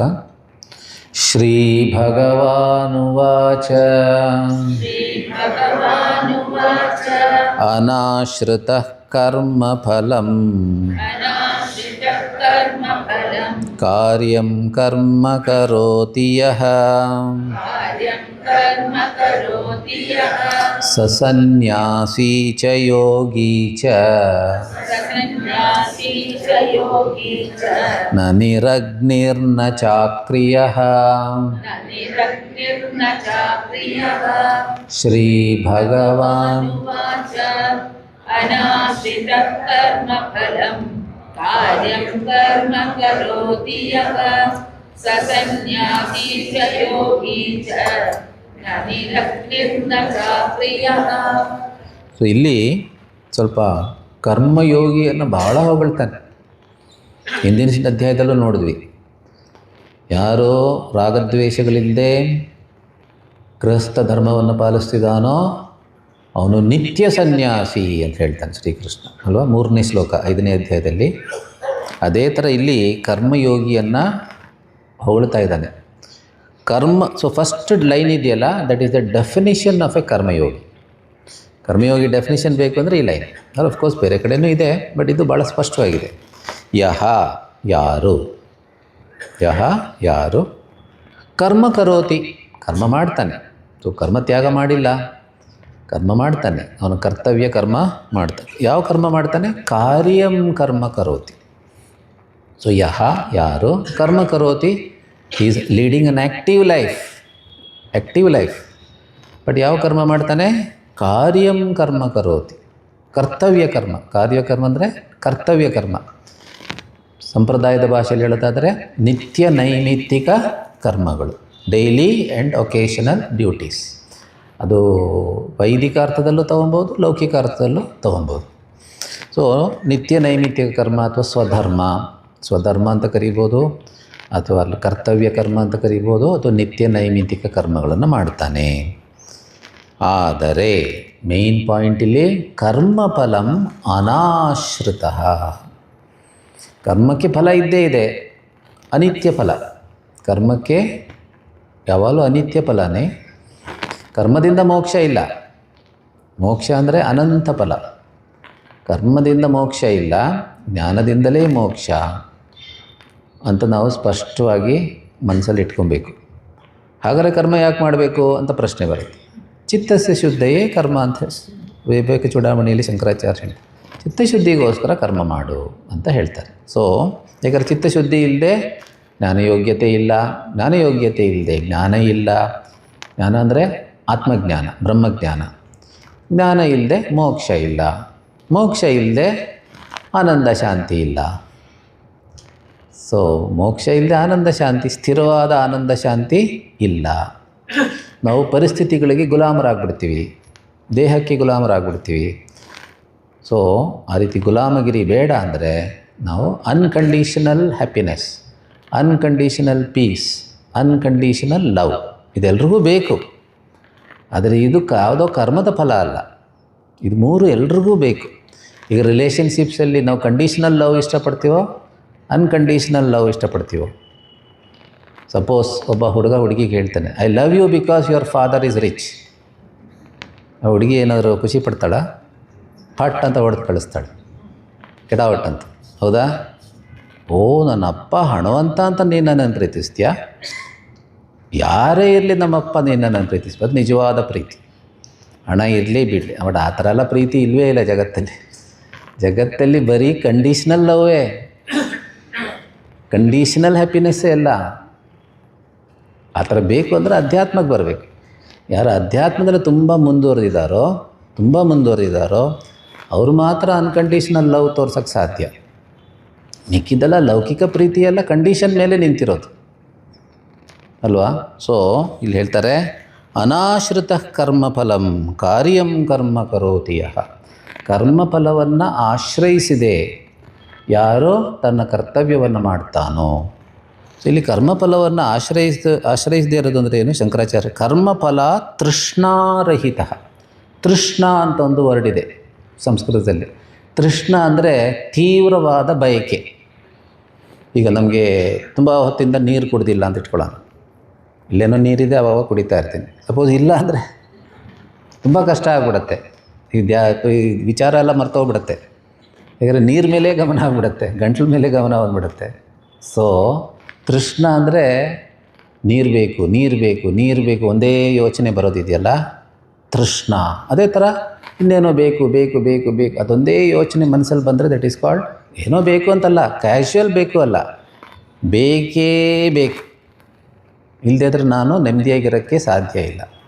ದಟ್ ಈಸ್ ಕಾಲ್ಡ್ ತೃಷ್ಣ. ಕೆಲವರು ತೃಷ್ಣ ಅಂತ ಹೆಸರು ಬೇರೆ ಇಟ್ಕೊತಾರೆ, ಅದು ಹೆಂಗೆ ಇಟ್ಕೊತಾರೋ ಗೊತ್ತಿಲ್ಲ. ಅಲ್ಲಿ ಚಿನ್ಮಯ ಮಿಷನ್ ಕೋಲ್ಡ್ ಒನ್ ಸೆಂಟ್ರಲ್ಲಿ ಒಬ್ಳಿದ್ಲು ತೃಷ್ಣ ಅಂತ, ಅವಳು ಆ್ಯಕ್ಟಿವ್ ಮೆಂಬರಲ್ಲಿ. ತೃಷ್ಣ ಅಂತ ಯಾಕೆ ಹೆಸರಿಟ್ಕೋರು ಗೊತ್ತಿಲ್ಲ. ಕೆಲವರು ಮಮತಾ ಅಂತ ಹೆಸರಿಟ್ಕೊತಾರೆ, ಹೌದಾ? ಬಟ್ ಭಗವದ್ಗೀತೆ ಪ್ರಕಾರ ಮಮತಾ ತೃಷ್ಣ ಎಲ್ಲ ಕೆಟ್ಟದು, ಒಳ್ಳೆಯದಲ್ಲ. ವೇದಾಂತದ ಪ್ರಕಾರ ಲೌಕಿಕದಲ್ಲಿ ಒಳ್ಳೇದಿರ್ಬೋದೇನೋ ಗೊತ್ತಿಲ್ಲ. ಒಳ್ಳೆಯದು ತೃಷ್ಣ, ಮಮತಾ, ಅಟ್ಯಾಚ್ಮೆಂಟ್ ಒಳ್ಳೆಯದು ಅಂತಲೂ ಹೇಳ್ತಾರೆ ಎಷ್ಟೋ ಜನ. ಆದರೆ ಅದು ಸಂಸಾರದಲ್ಲಿ. ಆದರೆ ವೇದಾಂತದಲ್ಲಿ ತೃಷ್ಣ, ಮಮತಾ ಇದೆಲ್ಲ ಒಳ್ಳೆಯ ಹೆಸರಲ್ಲ. ಸೊ ತೃಷ್ಣ, ಸೊ ಕರ್ಮಫಲ ತೃಷ್ಣಾರಹಿತ. ಸೊ ಅನಾಶ್ರಿತ ಕರ್ಮಫಲ ಅಂದರೆ ಏನು? ಈ ಕರ್ಮಫಲದಿಂದಲೇ ನನಗೆ ನೆಮ್ಮದಿ, ಈ ಕರ್ಮಫಲದಿಂದಲೇ ನನಗೆ ಶಾಂತಿ, ಈ ಕರ್ಮಫಲದಿಂದಲೇ ನನಗೆ ಸೆಕ್ಯೂರಿಟಿ, ಈ ಥರ ಮನಸ್ಥಿತಿ ಇದೆಯಲ್ಲ, ದಟ್ ಈಸ್ ಕಾಲ್ಡ್ ಕರ್ಮಫಲ ತೃಷ್ಣ. Emotionally you are totally dependent on the ಕರ್ಮಫಲ, ಅದು ಬಂಧನ. ಸೊ ಕರ್ಮಫಲ ತೃಷ್ಣಾರಹಿತ ಅನಾಶ್ರಿತ. You are not dependent on the ಕರ್ಮಫಲ for your peace, for your happiness, for your security. ನಾನು ಅಂದ್ಕೊಂಡಿದ್ದು ಸಿಕ್ಕಿದ್ರೆ ಸಂತೋಷ, ಸಿಗಲಿಲ್ಲ ಅಂದರೂ ಸಂತೋಷ. ಈ ಥರ ನಾವು ಪ್ರಾಕ್ಟೀಸ್ ಮಾಡಬೇಕು. ಸಿಕ್ಕಿದ್ರೆ ಒಳ್ಳೆಯದು, ಸಿಗಲಿಲ್ಲ ಅಂದರೂ ಓಕೆ.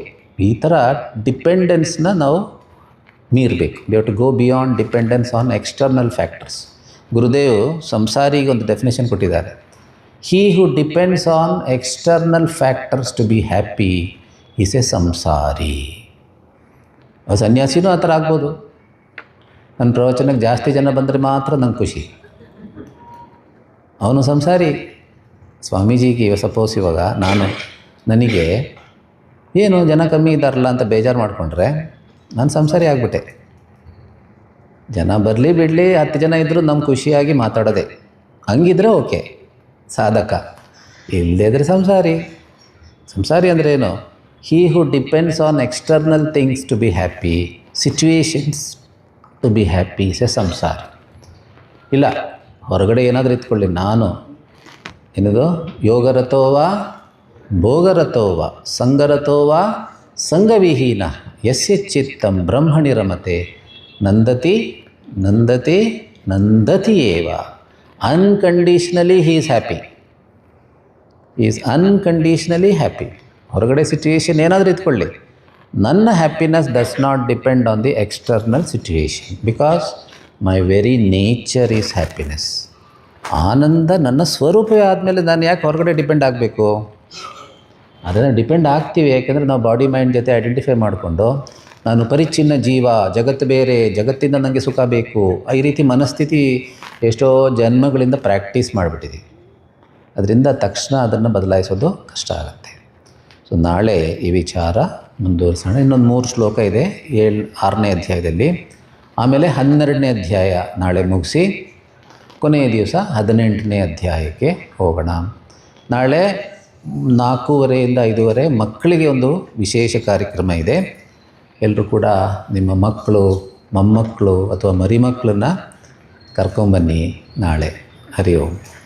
ಓಂ ಸರ್ವೇ ಭವಂತು ಸುಖಿನಃ, ಸರ್ವೇ ಸಂತು ನಿರಾಮಯಾಃ, ಸರ್ವೇ ಭದ್ರಾಣಿ ಪಶ್ಯಂತು, ಮಾ ಕಶ್ಚಿತ್ ದುಃಖಭಾಗ್ಭವೇತ್. ಅಸತೋ ಮಾ ಸದ್ಗಮಯ ತಮಸೋ ಮಾ ಜ್ಯೋತಿರ್ಗಮಯ, ಮೃತ್ಯೋರ್ಮಾ ಅಮೃತಂ ಗಮಯ. ಓಂ ಶಾಂತಿ ಶಾಂತಿ ಶಾಂತಿ. ಹರಿ ಓಂ. ಶ್ರೀ ಗುರುಭ್ಯೋ ನಮಃ. ಹರಿ ಓಂ. ಹರಿ